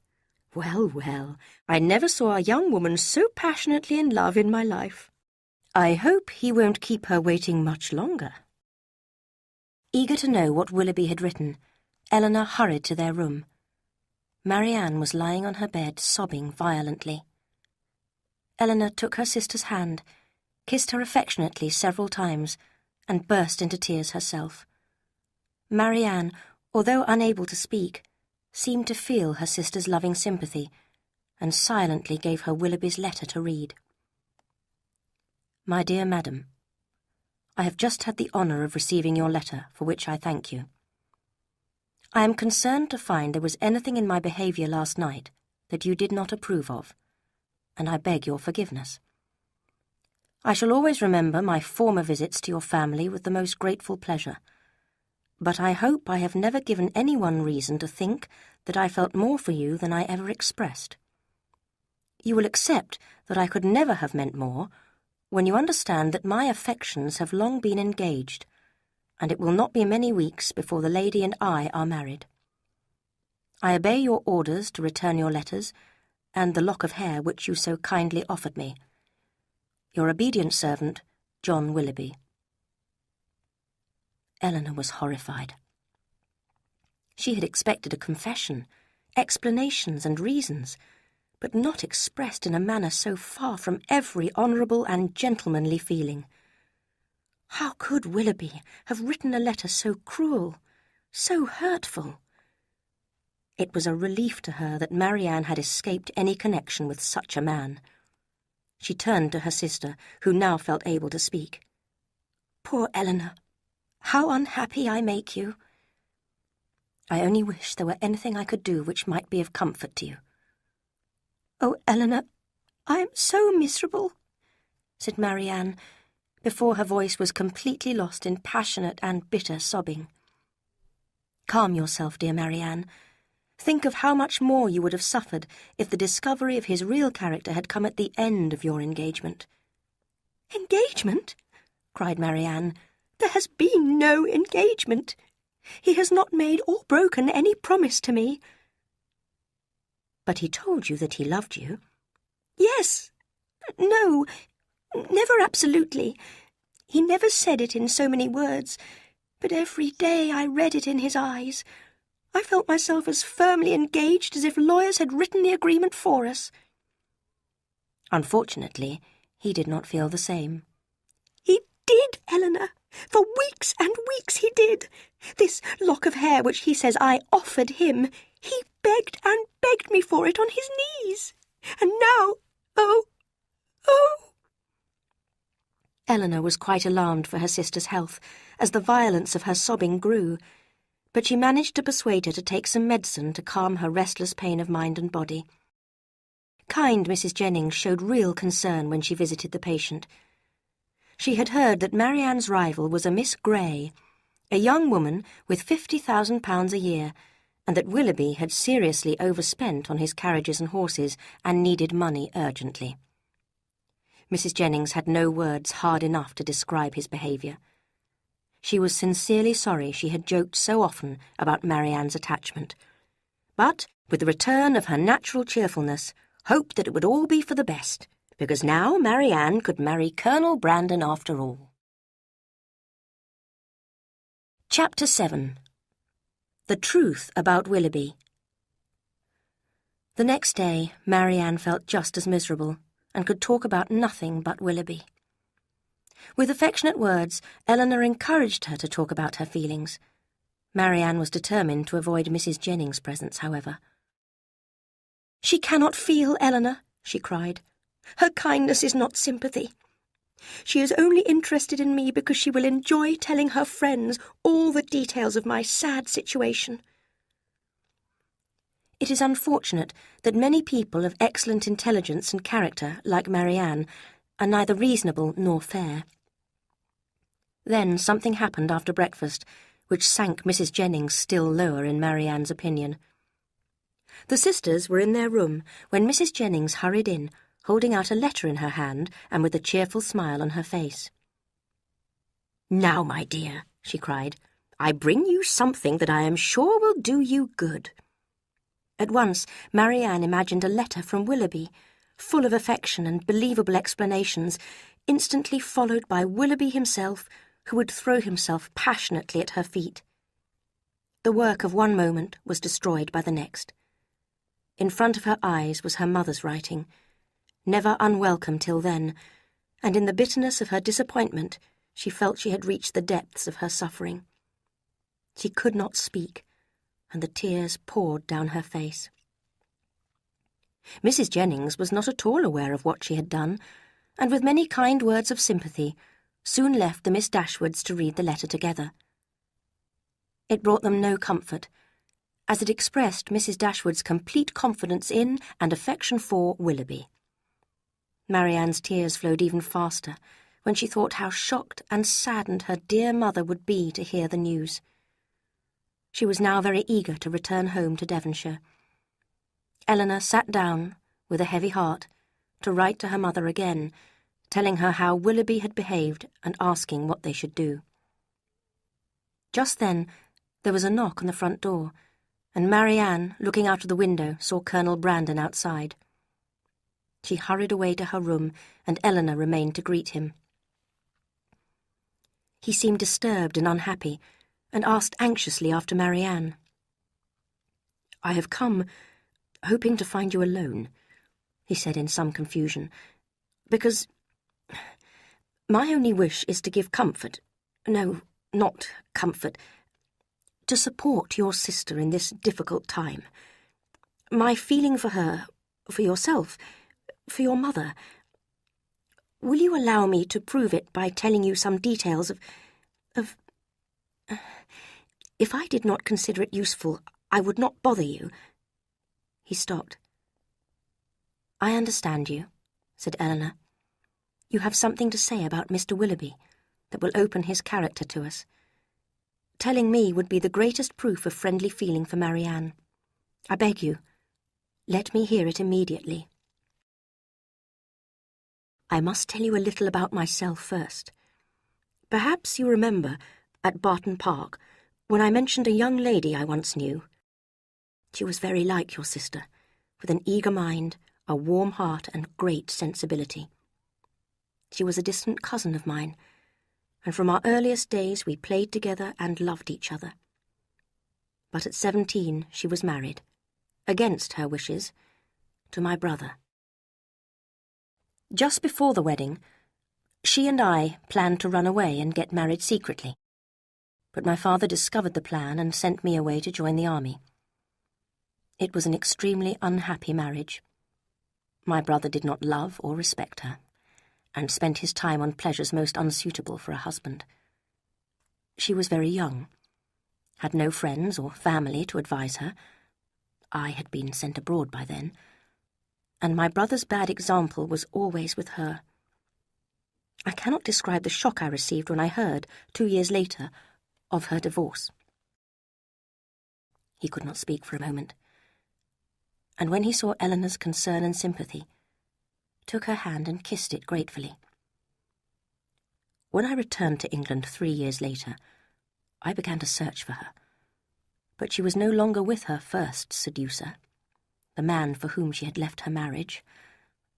There was every reason to fear she had left him only to sink deeper into a life of dishonour. After 6 months, however, I did find her, in a debtor's prison. She was so changed, so thin, so ill. She had only a short while to live, so I made sure she was properly looked after, and I was with her in her last moments. He stopped for a moment to control himself, then went on. With a firmer mind and a happier marriage, she could have been everything you will live to see in your sister. She left to my care her little girl Eliza, the child of her first seducer. I sent Eliza to school, and then put her in the care of a very respectable woman living in the country. She is now 17. Imagine my horror when she suddenly disappeared a year ago. For 8 long months I searched and found nothing. You can imagine what I thought and feared, and how I suffered. "Good heavens!" cried Eleanor. "Could Willoughby—" The first news of Eliza came in the letter I received at Barton Park, on the morning of our planned excursion to Whitwell. That was why I left so suddenly. Willoughby did not know that I was called away to help someone he had made poor and miserable. But if he had known, would he have cared? No. He had done what no man of feeling would do. He had left the girl whose innocence he had seduced. Left her with no home, no friends, and no money. "This is beyond everything," cried Eleanor. "Now you understand what he is like. Imagine what I have felt all these weeks, knowing his character, and seeing your sister as fond of him as ever. Who can tell what his intentions were towards your sister? One day she will doubtless feel grateful when she compares her situation with that of my poor Eliza. At least there is no dishonour in your sister's suffering, and every friend of hers must feel concern for her unhappiness and respect for her bravery in bearing it. Eleanor thanked the Colonel warmly for his kind words. "Have you," she continued, "seen Willoughby since you left Barton?" "Yes, once," he replied seriously. As Eliza had confessed to me the name of her seducer, I accused him of dishonourable behaviour and challenged him to a duel. We met by appointment, but both of us returned unwounded. And my poor Eliza has had the child she was expecting, and now remains in the country. After this the Colonel left, and Eleanor very soon passed on the details of the conversation to her sister. The effect was not quite what she had hoped. Marianne listened attentively, and appeared to accept Willoughby's guilt. She no longer avoided the Colonel when he came to the house, and talked to him in a gentle, pitying voice. But she seemed even more depressed, now that Willoughby's good character had been lost, as well as his heart. Mrs. Dashwood's letter of reply arrived next day. Her disappointment was almost more painful than Marianne's, and her anger even greater than Eleanor's. But she advised them not to shorten their stay with Mrs. Jennings, which had been expected to last 5 or 6 weeks, as a speedy return to Barton would only remind Marianne of former happy times with Willoughby. She also hoped that Eleanor would see more of the Ferrars family, who would soon be arriving in London. Sir John, Mrs. Jennings, and Mrs. Palmer all spoke forcefully about Willoughby, and determined to have nothing to do with him ever again. They talked so much about him, however, that it was a happy relief to Eleanor when Lady Middleton showed only calm and polite unconcern. Whenever the subject was discussed, she would say gently, "It is very shocking indeed." But privately she was already planning to visit Mrs. Willoughby, who would be a woman of elegance and fortune. Mrs. Jennings was disappointed to see that the Colonel did not look more cheerful now that he no longer had a rival for Marianne. There seemed to be a better understanding between the elder Miss Dashwood and the Colonel, and Mrs. Jennings, who had quite forgotten Edward Ferrars, began to think that Eleanor would become Mrs. Brandon. A fortnight after Willoughby's letter had arrived, Eleanor had the painful duty of informing Marianne that he was married. Marianne received the news bravely at first and said nothing, but the tears came later, as wildly and as passionately as before.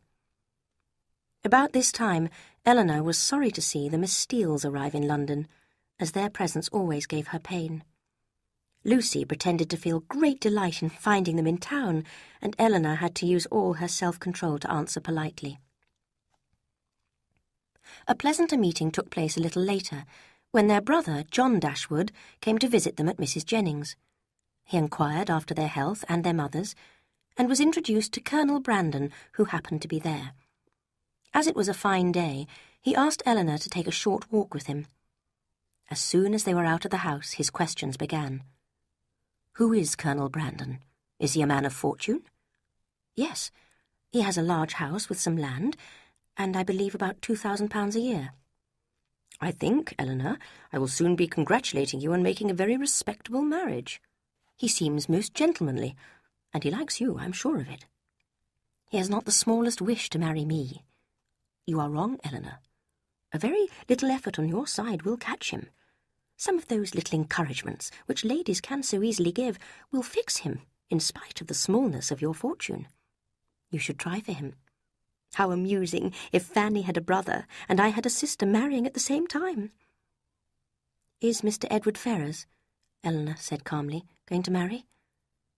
"It is not actually arranged yet, but the lady is Miss Morton, Lord Morton's only daughter, with £30,000 of her own.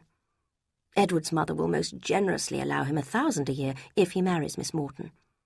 I wish we could live so comfortably. I'm afraid our income is not large enough for us to live as we would like." And he shook his head sadly at the thought of his own difficulties. The following week, Mr. and Mrs. John Dashwood gave a grand dinner party. The Middletons, Mrs. Jennings, Colonel Brandon, the Miss Dashwoods, and the Miss Steeles were all invited. Eleanor and Lucy both knew that Mrs. Ferrars would be present as well. "Pity me, dear Miss Dashwood," whispered Lucy as they walked up the stairs. "In a moment I shall see the person on whom all my happiness depends, my future mother-in-law." Mrs. Ferrars was a little, thin woman with a disagreeable expression. She was not a woman of many words, but she made it very clear that she strongly disliked Eleanor, and as strongly approved of Lucy. If she knew Lucy's secret, thought Eleanor amused, how she would hate her. She felt almost relieved that she could not now hope to become Edward's wife with such a mother-in-law. The next morning, Eleanor received a visit from Lucy, who had been so delighted by Mrs. Ferrars' welcoming behaviour to her that she felt she simply had to tell her dear friend about it. "She was so kind to me. Did you not notice it? And your sister-in-law too. What elegant, delightful women they are." Before Eleanor could bring herself to reply, the door opened and Edward walked in. It was a very difficult moment for the three of them, but Eleanor took control of the situation. Anxious to show that nothing was wrong, she welcomed him in her usual way. Lucy kept silent, watching Eleanor narrowly out of the corner of her eye, while Edward did not know what to say in his confusion and could not keep the conversation going. Soon Eleanor decided bravely to leave the engaged couple alone for a while and went to fetch Marianne. Rushing delightedly into the room, Marianne cried, "Dear Edward, this is a moment of great happiness," and looked lovingly at him and her sister. There was a short silence. "My dear Edward," Marianne continued, "why did you not come last night to your sister's dinner party? We were all there." "I had an appointment somewhere else." "An appointment? But was that so important when such friends wanted to see you?" "Perhaps, Miss Marianne," said Lucy smoothly, "you think young men never keep their appointments or their promises." Eleanor was very angry, but Marianne just answered, "No, I trust Edward. He is the most thoughtful, unselfish person I have ever met. He would never knowingly hurt anyone, I know." This praise was so unacceptable to Edward that he very soon got up to leave, and Eleanor had every reason to expect that this painful meeting would not be repeated. John and Fanny Dashwood continued to see Eleanor and Marianne at London parties and dances, and John began to wonder about inviting his sisters to stay for a few days. Fanny, however, was astonished at this suggestion. "My love, I would ask them with all my heart if it was possible, but I had just decided to ask the Miss Steeles to stay with us. We can ask your sisters some other year, you know." Mr. Dashwood agreed at once, and Fanny, delighting in her escape and proud of her quick thinking, wrote to invite Lucy and her sister. This made Lucy really happy. Such an opportunity of being near Edward and his family was the most useful thing in the world for her. And when the invitation was shown to Eleanor, she began for the first time to share Lucy's expectations and prepared herself to hear officially of the engagement. Chapter 8. Edward's Engagement. Mrs. Jennings was very busy at this time, as her daughter Charlotte had just had a baby and was clearly in need of a fond mother's advice. She visited Charlotte at least twice a day, and it was at the Palmer's house that she heard a most interesting piece of news. She hurried excitedly back to tell Eleanor. "My dear Miss Dashwood, have you heard? Your sister-in-law is ill, Charlotte's doctor told me, and do you know why? It appears that Edward Ferrars, the young man I used to joke with you about, has been engaged for over a year to Lucy Steele, and no one knew a word of the matter except her sister Anne. Could you have believed such a thing possible? What happened was this. The Miss Steeles are staying with your brother and his wife, as you know. Anne, who is a kind creature but of no great intelligence, thought that there would be no difficulty, as Fanny Dashwood seemed to like Lucy so much, so she told her all about the engagement. Well, your sister-in-law fell onto the floor and started sobbing and screaming so violently that your brother had to send for the doctor. Lucy and Anne were told to pack their bags and leave at once. Of course, the Ferrars family wanted Edward to marry that rich Miss Morton, but I have no pity for them. I cannot bear people who think money or greatness is important. There is no reason why Edward should not marry Lucy. She knows better than anyone how to make the most of everything, and if Edward's mother allowed him £500 a year, they could live comfortably. Mrs. Jennings, to Eleanor's relief, no longer suspected her of having any interest in Edward, but she could talk of nothing else. Eleanor, knowing that Marianne would be fierce in her anger against Edward, was now anxious to tell her sister the truth and to prepare her to hear the subject discussed. Marianne listened to Eleanor's story with horror and cried without stopping. For some time, Edward seemed a second Willoughby to her. She could not understand his behaviour or accept that he could feel affection for such a person as Lucy. "How long have you known this, Eleanor?" she asked. 4 months. Lucy told me of her engagement at Barton, and I promised to keep it secret. "What? All the time you were looking after me in my misery, this has been on your heart. How could you bear it?" "By feeling that I was doing my duty. I had to keep Lucy's secret, and I did not want to worry my family and friends." 4 months! And yet you loved him. "Yes, but I loved my family too, and I was glad to spare them the sorrow of knowing how I felt. Now I no longer feel unhappy. I do not consider Edward has behaved badly in any way, and I wish him every happiness. He will always do his duty, and Lucy does not lack sense. They will marry, and time will teach him to forget that he ever thought another woman better than her." "If such is your way of thinking, your self-control is perhaps a little less to be wondered at. I understand it better." "I know you do not suppose I have ever felt much, but Marianne, for 4 months I have had all this on my mind, and been unable to speak of it to a single creature. I was told about it by the person whose early engagement destroyed my hopes of happiness. She saw me as a rival, and was delighted to see me defeated. I have had to listen to her talking about Edward again and again. I have had to pretend to show no interest in him. I have had to bear the unkindness of his sister and the rudeness of his mother, without enjoying any of the advantages of an attachment to him. I know now that I shall be divided from Edward forever. If you can ever think me capable of feeling Marianne, surely you may suppose that I have suffered now." These words went straight to Marianne's heart. "Oh, Eleanor," she cried, "you have made me hate myself forever. How unkind I have been to you, you who have been my only comfort." And the two sisters fell sobbing into each other's arms.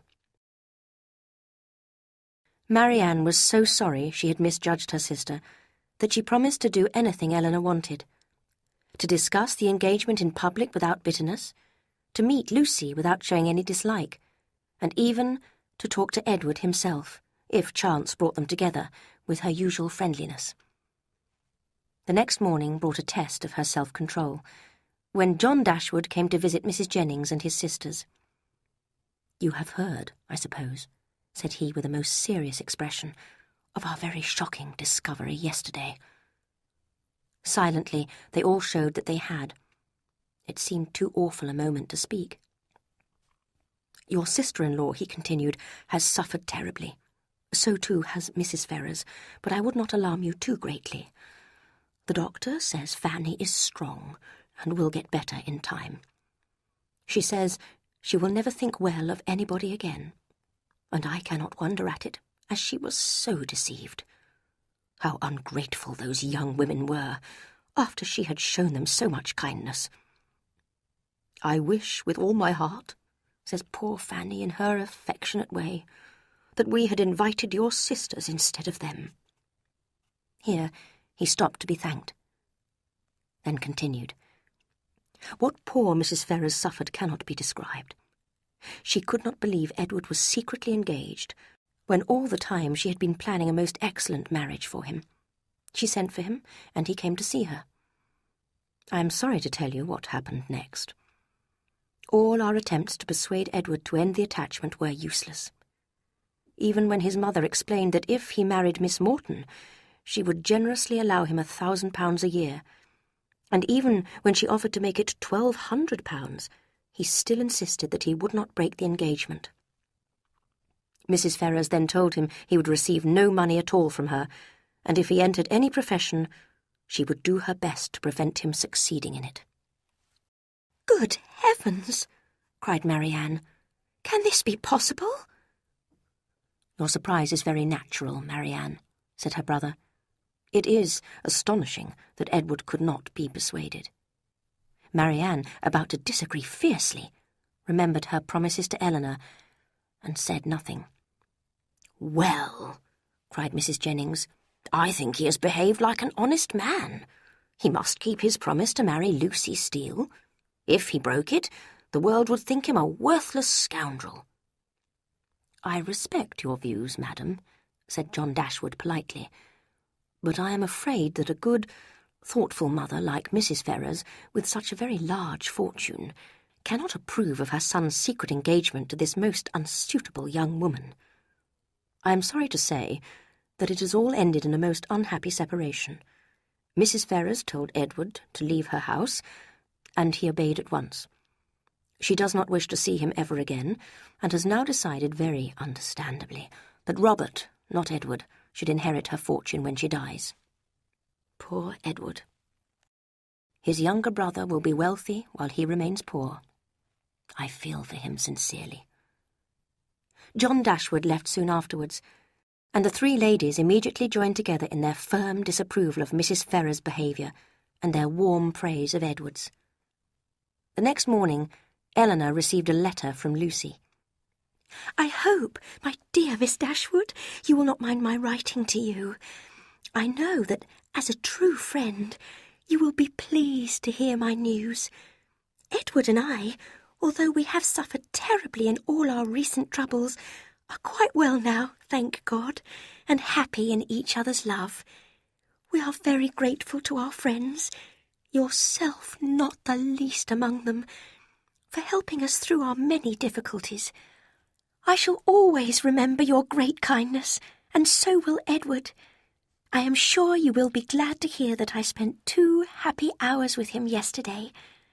I offered him his freedom, and was ready to consider our engagement at an end, if that was what he wanted. But he would not hear of it, and said he did not care about his mother's anger, as long as he had my affections. Life will not be easy for us, it is true, but we must wait and hope for the best.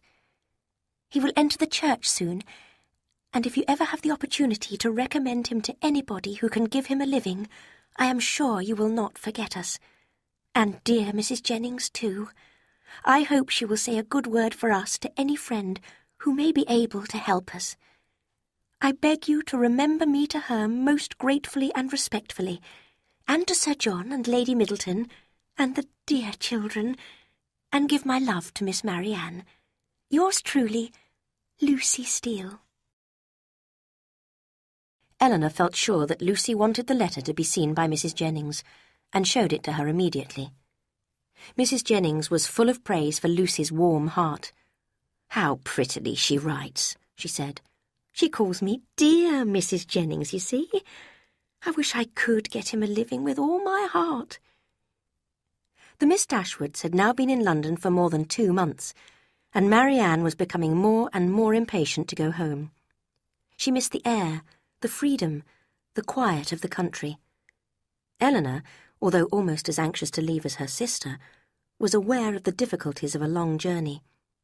This problem appeared to be solved when the Palmers invited Mrs. Jennings and the Miss Dashwoods to their home in Somerset, only a day's journey away from Barton. They planned to travel there at the end of March. The invitation was gladly accepted. Eleanor and Marianne would stay a week with the Palmers, and then continue their journey to Barton. Soon after this arrangement had been made, Colonel Brandon called at Mrs. Jennings' house and was told the news. "My dear Colonel, I do not know what you and I will do without the Miss Dashwoods, said Mrs. Jennings. How lonely and dull we shall be. She hoped these words, and the sad picture they painted, would persuade him to make the offer of marriage which might prevent any loneliness or dullness in the future. And with delight she saw that her plan had succeeded. When Eleanor moved to a quiet corner of the room, Colonel Brandon joined her there and talked very seriously to her for several minutes.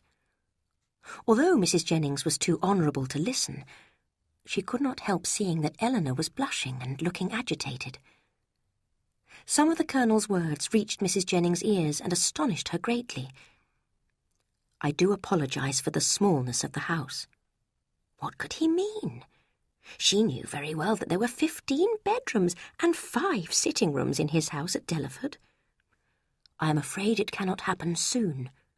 What an unlover-like thing to say! There could be no reason at all to delay their marriage. In fact, the Colonel was talking on a quite different subject. He had heard of Edward's difficulties, and knowing him to be a friend of Eleanor's, wished to help the young man. A living at Delaford had just become vacant, and the Colonel was asking Eleanor to offer it to Edward. At least it would be a start for Mr. Ferrars. The vicar's duties there are light, and there is a cottage that goes with the post, although I do apologise for the smallness of the house.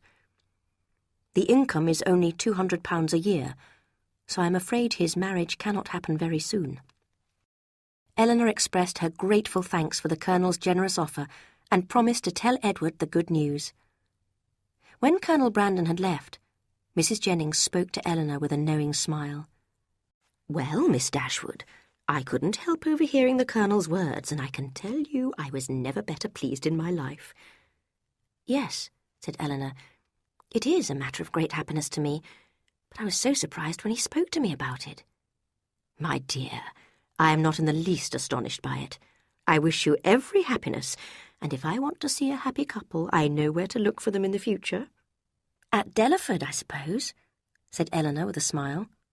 "That's right, my dear, and I can tell you you won't find the house small. Now I must go out, but we'll continue our conversation later. I'm sure you want to tell your sister about it." "Certainly, madam, but I shall not mention it to anyone else at present." "Oh," said Mrs. Jennings, disappointed. "Then you would prefer me not to tell Charlotte, or Sir John, or Lucy?" "Yes, madam, if you don't mind.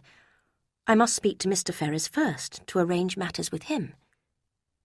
This was at first extremely puzzling for Mrs. Jennings, but after a moment's thought she had a happy idea. Edward must be the vicar they had chosen to carry out the wedding ceremony.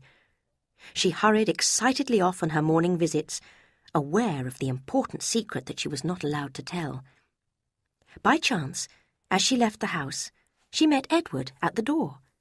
He had called only to leave a note, but Mrs. Jennings insisted on his going in to see Miss Dashwood, who had particular news to give him. Eleanor had begun to write a letter to Edward when she looked up to find him standing in front of her. Her astonishment and confusion were very great. Edward, too, was confused, and for a few moments neither knew what to say to the other. At last, however, the Colonel's offer was made, and Edward, although astonished at this kindness from a stranger, was deeply grateful for the opportunity. He soon realised that he owed more than he could express to Eleanor, and also began to suspect that the Colonel might have a particular reason for wishing to help any friend of hers. There was sadness in his eyes as he rose to say good-bye. "When I see him again," said Eleanor to herself as the door shut behind him, "I shall see him, the husband of Lucy." When Mrs. Jennings returned, she was eager to find out more. "Well, my dear, and how soon will the young man be ready?" "In 2 or 3 months, I imagine," replied Eleanor. 2 or 3 months? My dear, how calmly you talk. Can the Colonel wait so long? I know you wish to do a kindness to Mr. Ferrars, but could you not find someone who is already a vicar?" "My dear madam, What can you be thinking of? The Colonel's only intention is to be of use to Mr. Ferrers." "Good heavens, my dear! Surely you do not mean that the Colonel only marries you in order to give £10 to Mr. Ferrers as his vicar's fee for the ceremony?" The confusion could not continue after this, and there was much amusement as Eleanor explained. Mrs. Jennings was just as delighted with the true situation, and looked forward to visiting Lucy and Edward in the vicar's house at Delaford in a few months' time. Eleanor now knew that Edward's marriage to Lucy was certain. She herself had helped to smooth the path towards it. Chapter 9. Marianne's Illness. Before leaving London, Eleanor paid one last visit to her brother and his wife. Fanny did not wish to see her and stayed in her room, but John was very interested in the news of Edward's good luck. He could not understand why the Colonel should give away a living when he could have sold it. But he had something more particular to say to his sister. Taking her hand, he spoke in a very serious whisper. "There is one thing I must say, because I know it will please you. I know, in fact, Fanny heard her mother say, that although perhaps she did not approve of a certain attachment of Edward's, you understand me, it would have been far preferable to her than this engagement to Miss Steele. Of course, all that is quite in the past now and out of the question, but I thought I would just tell you, my dear Eleanor. Not that you have any reason to be sad. There is no doubt of your doing extremely well. Has Colonel Brandon been with you lately?" Eleanor was glad to be spared the need to reply by the entrance of Mr. Robert Ferrers. She had only met him once before, and had found him a thoughtless and insensitive young man, full of his own self-importance. This short meeting only served to support her low opinion of his head and heart. He talked happily of Edward's inheritance, which he would now enjoy, and laughed loudly at the idea of Edward as a poor vicar living in a cottage. "His engagement certainly was very shocking news," he added. "I said to my mother, 'My dear madam, I do not know what you intend to do, but for myself I must say that if Edward marries this young woman, I shall never see him again.' I saw the girl once, you know, just a plain country girl with no elegance or beauty. I cannot help thinking that if I had heard of the connection earlier, I could have persuaded Edward to break it off. But now it is all too late. He must be punished, that is certain." Eleanor was relieved that she could not stay long, and sincerely hoped she would not see Robert Ferrers again. The journey to Cleveland, the Palmers' home in Somerset, took 2 days. Their house was comfortable and modern, with large, well-kept gardens and woods. On her arrival, Marianne went straight into the garden. She was feeling more agitated than usual, aware of being only 80 miles from Barton, and only 30 from Willoughby's country house. But she loved being back in the romantic countryside. She determined to spend as much time as possible taking lonely walks through the gardens and woods. Alone, she would be free to delight in her misery, thinking, dreaming, remembering. The hours passed quietly at Cleveland. Mrs. Palmer had her child, and Mrs. Jennings her sewing. Eleanor was surprised to find Mr. Palmer very capable of being a pleasant companion, and only occasionally rude to his wife and mother-in-law. Colonel Brandon, who was also a guest of the Palmers, spent a great deal of time with Eleanor, talking to her about the vicar's house at Delaford and the repairs he was planning to have done to it. His pleasure in her conversation and his respect for her opinion would have been enough to justify Mrs. Jennings' view of his attachment, and even, perhaps, to make Eleanor suspect it herself. She still felt certain, however, that while he spoke to her, it was Marianne at whom he looked, and of whom he thought. When Marianne mentioned that she had a sore throat and felt unwell, the Colonel appeared extremely worried. In his concern, Eleanor saw the quick feelings and needless alarm of a lover. 2 delightful evening walks in thick wet grass had given Marianne a violent cold.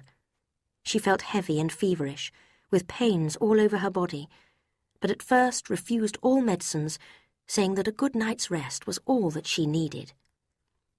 The next day, however, she was worse, unable to do anything except lie miserably on a sofa, and after another restless, feverish night, Eleanor was ready to send for the Palmers' doctor. After examining his patient, he said that she was suffering from an infection and would recover in a few days. But the word infection greatly alarmed Mrs. Palmer, who feared that her baby might catch it, and she persuaded her husband to take her and the child to stay with a near relation until there was no further danger of illness at Cleveland. Mrs. Jennings kindly insisted on staying with the Miss Dashwoods, as she felt responsible for the young ladies in their mother's absence, and Colonel Brandon also offered to stay in case a gentleman's help was needed. Poor Marianne now felt really ill and extremely miserable, as their return to Barton would have to be considerably delayed. Several days passed, and Marianne's condition remained the same. The doctor came every day, talking each time of a speedy recovery, and Eleanor was just as hopeful. In her letters home, she had not told her mother of the seriousness of Marianne's illness, and now congratulated herself on not alarming Mrs. Dashwood unnecessarily. But that evening, Marianne became restless again, and Eleanor stayed beside her bed, watching her turning feverishly from side to side. Suddenly Marianne sat up and cried wildly, "Is Mamma coming?" "Not yet," replied Eleanor, hiding her terror and helping her sister to lie down again. "It is a long way from Barton." "But she must come soon," cried Marianne desperately. "I shall never see her again if she does not come soon." Eleanor was so alarmed that she sent for the doctor at once, and decided to send a messenger to Barton to fetch her mother. She spoke immediately to Colonel Brandon, who, although greatly depressed and fearing the worst, was ready to help in any way, and offered to drive to Barton himself. How grateful Eleanor was for the comfort of such a friend as the Colonel at that moment. Not a second was lost in delay of any kind, and the Colonel drove off into the night, leaving Eleanor to watch over her sister. Both sisters suffered greatly during that night, Marianne in her sleepless pain and fever, and Eleanor in cruel anxiety that her mother would arrive too late to see her dear child alive. When the doctor came, he had to confess that his medicines had failed and that the infection was stronger than ever. Eleanor was calm, except when she thought of her mother, but she was almost without hope. She stayed by her sister's bed all morning, her thoughts confused and sorrowful. But at midday she began to see signs of the fever going down. Cautiously she told herself not to hope, but soon it seemed almost certain. And on the doctor's next visit, he was able to congratulate her on Marianne's slow but sure recovery. Mrs. Jennings showed her delight by talking and laughing without stopping, but Eleanor's feelings were of a different kind.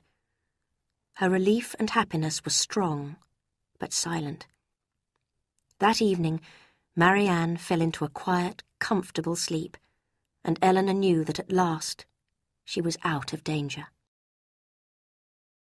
Her thoughts now began to turn to her mother's arrival, which was expected at any moment. Mrs. Jennings persuaded her to leave Marianne's bedside for a few minutes to drink some tea, but Eleanor soon returned to sit by her sleeping sister and wait for the travellers from Barton. The night was cold and stormy, but as long as Marianne slept peacefully, Eleanor did not mind the beating of the rain on the windows or the noise of the wind blowing round the house. At 8 o'clock, she heard a carriage drive up to the front door.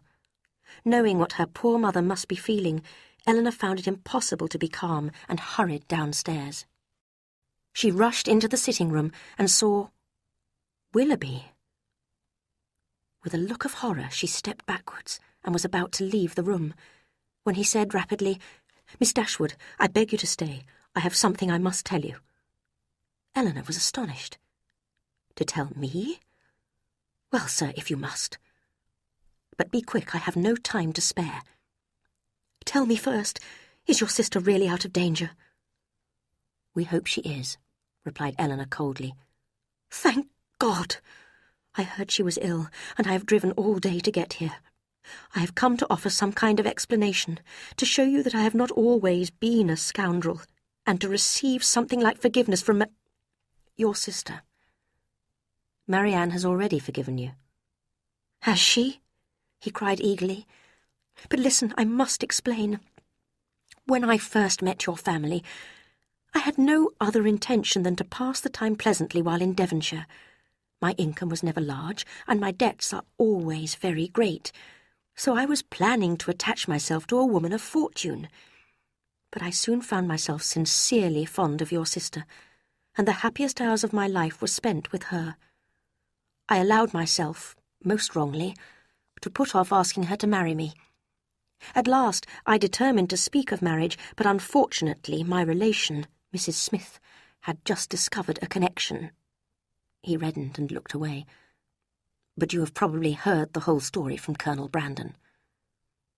I have, replied Eleanor, also blushing, and I cannot see how you will explain away your part in that terrible business.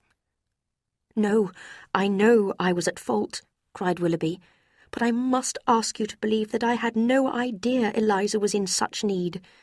I suffered too because Mrs. Smith was extremely angry at my behaviour and refused to allow me any more money or see me again. I knew that if I married Marianne I would be poor, and I couldn't bear the thought of that. So I came to Barton Cottage to say goodbye to her. How happy I had been the day before, ready to become engaged to her, and how miserable I was when I saw her sorrow and deep disappointment. Oh, God, what a hard-hearted scoundrel I was! There was a short silence, while Willoughby recovered his self-control, and Eleanor's heart softened a little towards him. And then, in London, Marianne's notes to me. Every word was a knife in my heart. She was far dearer to me than any other woman in the world, but by then I was engaged to Miss Grey. "Do not speak like that of my sister, Mr. Willoughby," said Eleanor. "Remember that you are a married man now." He began to laugh wildly. "Married, yes. Did you like the letter I wrote to Marianne?" Miss Grey happened to see Marianne's last note to me and read it. Her jealous anger made her think of a cruel punishment for me. She told me what to write and watched over me as I wrote the letter. They were all her own gentle words, her own sweet thoughts. I could not risk losing her. I needed her money to pay my debts. You ought not to speak of Mrs. Willoughby in this way. You have made your choice, and should respect your wife. She does not deserve your pity. I have no chance of domestic happiness with her. But do you think me less guilty than before? Will you tell your sister, when she has recovered, what I have told you? If ever, one day, by some happy chance, I were free again—" Eleanor stopped him with a frown. "Well, I shall leave now. I shall live in terror of one event. Your sister's marriage." "She can never be more lost to you than she is now." "But someone else will have her, and if that someone were he whom of all men I could least bear. But I must go. Goodbye." And he almost ran out of the room. Eleanor's heart was full as she returned to her sleeping sister. The past, the present, the future, Willoughby's visit and the pity she felt for him, Marianne's health and her mother's expected arrival, made her so agitated that she did not notice her hunger or tiredness. Only half an hour later, a second carriage arrived at the house. Eleanor hurried to the door, just in time to receive and support her mother as she entered, half dead with fear. In a moment, Eleanor was able to give the good news, and Mrs. Dashwood's tears silently expressed her relief. Colonel Brandon shared her feelings in an even greater silence. In 2 minutes, Mrs. Dashwood was with her suffering child, made dearer than ever by absence, unhappiness, and danger. Marianne's recovery continued every day, and Mrs. Dashwood soon found an opportunity to tell Eleanor another piece of news. On the long drive from Barton to Cleveland, Colonel Brandon had been unable to hide his feelings, and had told Mrs. Dashwood that he had long wanted to marry Marianne. Mrs. Dashwood was now as certain of the Colonel's excellent character as she had once been of Willoughby's, and hoped that Marianne would, in time, come to accept Colonel Brandon's offer of marriage. Chapter 10. Return to Barton. Marianne recovered so well that within a week she was able to travel home, with her mother and Eleanor in Colonel Brandon's carriage. Eleanor was pleased to see that Marianne showed a new firmness of mind and calmness of expression. Although she was clearly still upset when she thought of the past, she was now able to control her feelings and show a cheerful face to her family. She started planning a new life for herself. "When I am stronger, Eleanor, we will take long walks together every day. I shall never get up later than 6, and I shall spend every morning practicing my music or reading." Eleanor smiled, doubting whether this plan would last very long, but happy to see Marianne enthusiastic again. A couple of days later, the weather was so fine that Mrs. Dashwood encouraged Eleanor to take Marianne out for a gentle walk, and the sisters set out along the quiet country road. "There, exactly there," said Marianne, pointing to the hill behind the house, "is where I fell and first saw Willoughby. I am thankful to find that I can see the place with so little pain. Can we talk on that subject now, do you think, Eleanor?" She was affectionately encouraged to speak openly. "I know how badly I have behaved. My illness has given me time to think. I should never have been so incautious in my behaviour with Willoughby, and so impolite to other people. I know now that my own uncontrolled feelings caused my suffering, and even my illness was all my own fault. I have been unkind and unfair to almost everybody I know, but especially to you, dearest Eleanor. Did I follow your example? No. Did I help or comfort you when you were suffering? No. I only thought of my own sorrow and my own broken heart."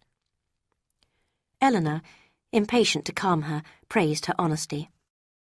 "I can never forget Willoughby," continued Marianne, "but my memories no longer make me miserable.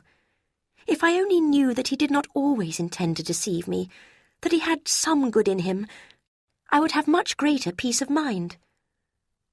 Eleanor took a deep breath and passed on to her sister what Willoughby had told her. Marianne said nothing, but tears ran down her face. They were now on their way back to the cottage, and as they reached the door, she kissed Eleanor gratefully, whispered, "Tell Mamma," and went slowly upstairs. When Mrs. Dashwood heard the story, she expressed some pity for Willoughby, but for her nothing could remove the guilt of his behaviour towards Eliza and then Marianne. In the evening, when they were all together, Marianne spoke again of Willoughby. "I wish to tell you both," she told her mother and Eleanor in a trembling voice, "that what Eleanor told me this morning was a great relief to me. I could never have been happy with him after knowing all this." I know," cried her mother. "My Marianne, happy with a scoundrel like that? No." "Marianne, you consider the matter," said Eleanor, "exactly as a sensible person should. And I expect you realise that marriage to him would have involved you in many troubles and disappointments. You would always have been poor, and perhaps your influence on his heart would have lessened, as he realised his selfish demands could not be met." "Selfish? Do you think him selfish?" said Marianne. "Yes, you are right. It is true. How foolish I was." "I am more to blame than you, my child," said Mrs. Dashwood. "I should have discovered his intentions earlier." During the next few days, Marianne continued to get stronger, and life at Barton fell back into the old routines. Eleanor grew impatient for some news of Edward, but the news arrived in a rather unexpected way. Mrs. Dashwood's manservant, Thomas, had been sent to Exeter one morning on business, and on his return finished his report with these words. "I suppose you know, madam, that Mr. Ferrers is married?" Marianne looked quickly at Eleanor's white face and burst into uncontrolled sobbing. Mrs. Dashwood did not know which daughter to take care of first. She and Margaret led Marianne to another room, and then Mrs. Dashwood hurried back to Eleanor, who, although clearly upset, had been able to start questioning Thomas. At once, Mrs. Dashwood took that trouble upon herself. "Who told you that Mr. Ferrers was married, Thomas?" "I saw him myself, madam, with his lady, Miss Steele, as her name was then. Miss Steele called to me from a carriage and asked after the young lady's health. Then she smiled and said she had changed her name since she was last in Devon." "Was Mr. Ferrers in the carriage with her?" "Yes, madam. He was sitting next to her, but I didn't see his face, and Mr. Ferrers isn't a gentleman for talking much." "Did Mrs. Ferrers look well?" "Yes, madam, very well and extremely happy." Thomas was then sent away, and Eleanor and her mother sat in thoughtful silence. Mrs. Dashwood now realised that Eleanor had hidden her feelings for Edward in order to spare her mother any unhappiness. She felt guilty that Marianne's suffering had taken up so much of her time, when her eldest daughter was probably just as much in need of her care and attention. Eleanor herself was extremely miserable. She had always had a secret hope that something might happen to prevent his marrying Lucy. But now he really was married, and she could not bear the thought of it. A few days later, a gentleman was seen riding up to their front door. At first, Eleanor thought it must be Colonel Brandon, but it was not him.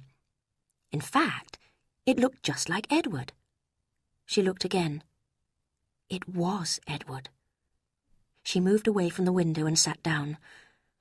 "I will be calm. I must be calm." Her mother and sisters had recognised Edward too, but not a word was spoken, and they all waited in silence for their visitor to appear. He entered, looking pale, agitated, and afraid. Mrs. Dashwood greeted him kindly and wished him every happiness.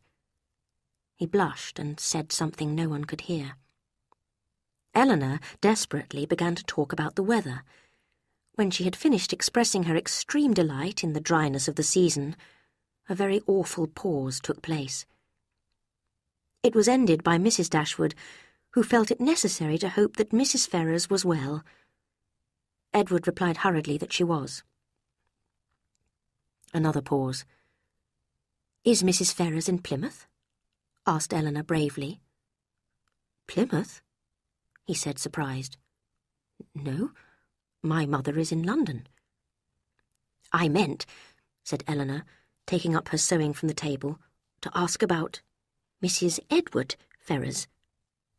He blushed, looked puzzled, hesitated, then said, "Perhaps you mean my brother. You mean Mrs. Robert Ferrers." "Mrs. Robert Ferrers?" repeated Marianne and Mrs. Dashwood in the greatest astonishment. Eleanor could not speak. "Yes," said Edward hurriedly. "You may not have heard that my brother is now married to Miss Lucy Steele." Eleanor could sit there no longer. She ran out of the room, and as soon as the door was closed, burst into tears of happiness. Until then, Edward had avoided looking at her. Now he watched her hurry away and seemed to fall into a dream. At last, without saying a word, he got up, left the room, and walked out of the house. Great was the astonishment he left behind him. One thing, however, was certain. Edward was now free, and it was not hard to guess how he would use this freedom.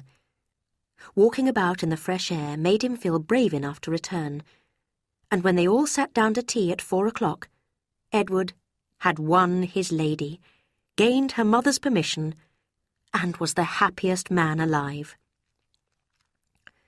His heart was now open to Eleanor, with his weaknesses and mistakes confessed, and his boyish attachment to Lucy discussed with all the wise experience of a man of 24. "My engagement to Lucy certainly was foolish," said he, "but it would not have happened if my mother had allowed me to choose a profession. I had nothing to do, and no friends to advise me, so I imagined myself in love. When I met you, my dear Eleanor, I realized at once how weak I had been." Eleanor's mother and sisters were delighted. They could not love Edward enough, nor praise Eleanor enough. And Eleanor, how can her feelings be described? From the moment of learning that Edward was free, to the moment of his asking her to marry him, her mind was in a storm.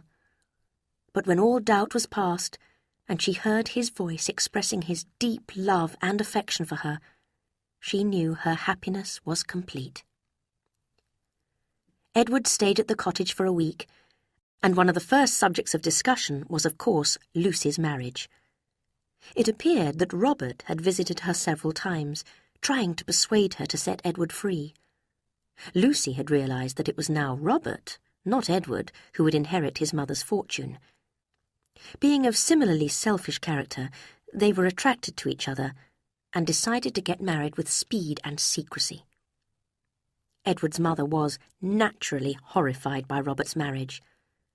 She did not greatly approve of Edward's engagement to Eleanor either, but in the end was persuaded to accept it, and even, rather unwillingly, gave Edward £10,000.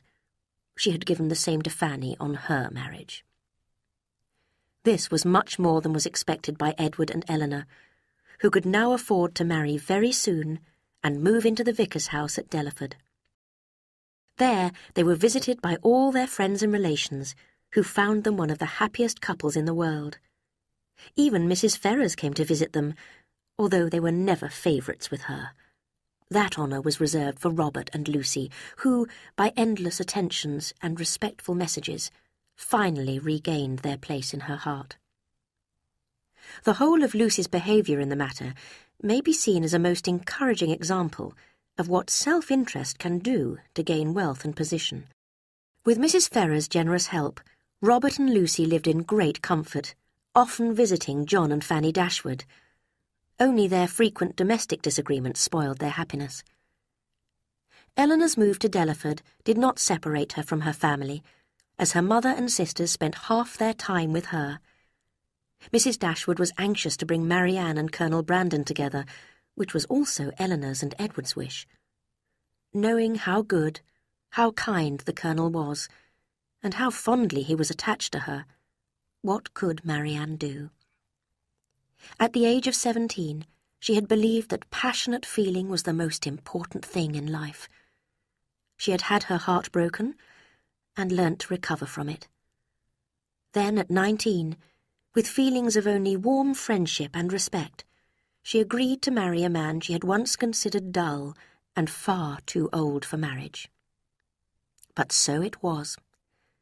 Colonel Brandon was now as happy as all those who loved him believed he deserved to be, and Marianne, who could never love by halves, came in time to love her husband as much as she had loved Willoughby.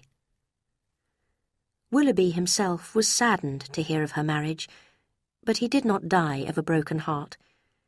He even managed to get some enjoyment out of life, as his wife was not always unpleasant, and his home not always uncomfortable. But Marianne remained his idea of the perfect woman, and he often refused to admire a new young beauty as nothing to compare with Mrs. Brandon.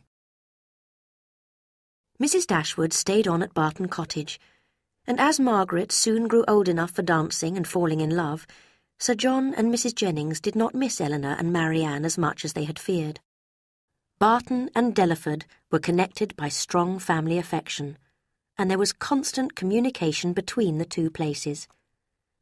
Eleanor and Marianne lived in great happiness, loved and respected by their husbands, and almost within sight of each other. The passing of the years only served to bring them all closer together.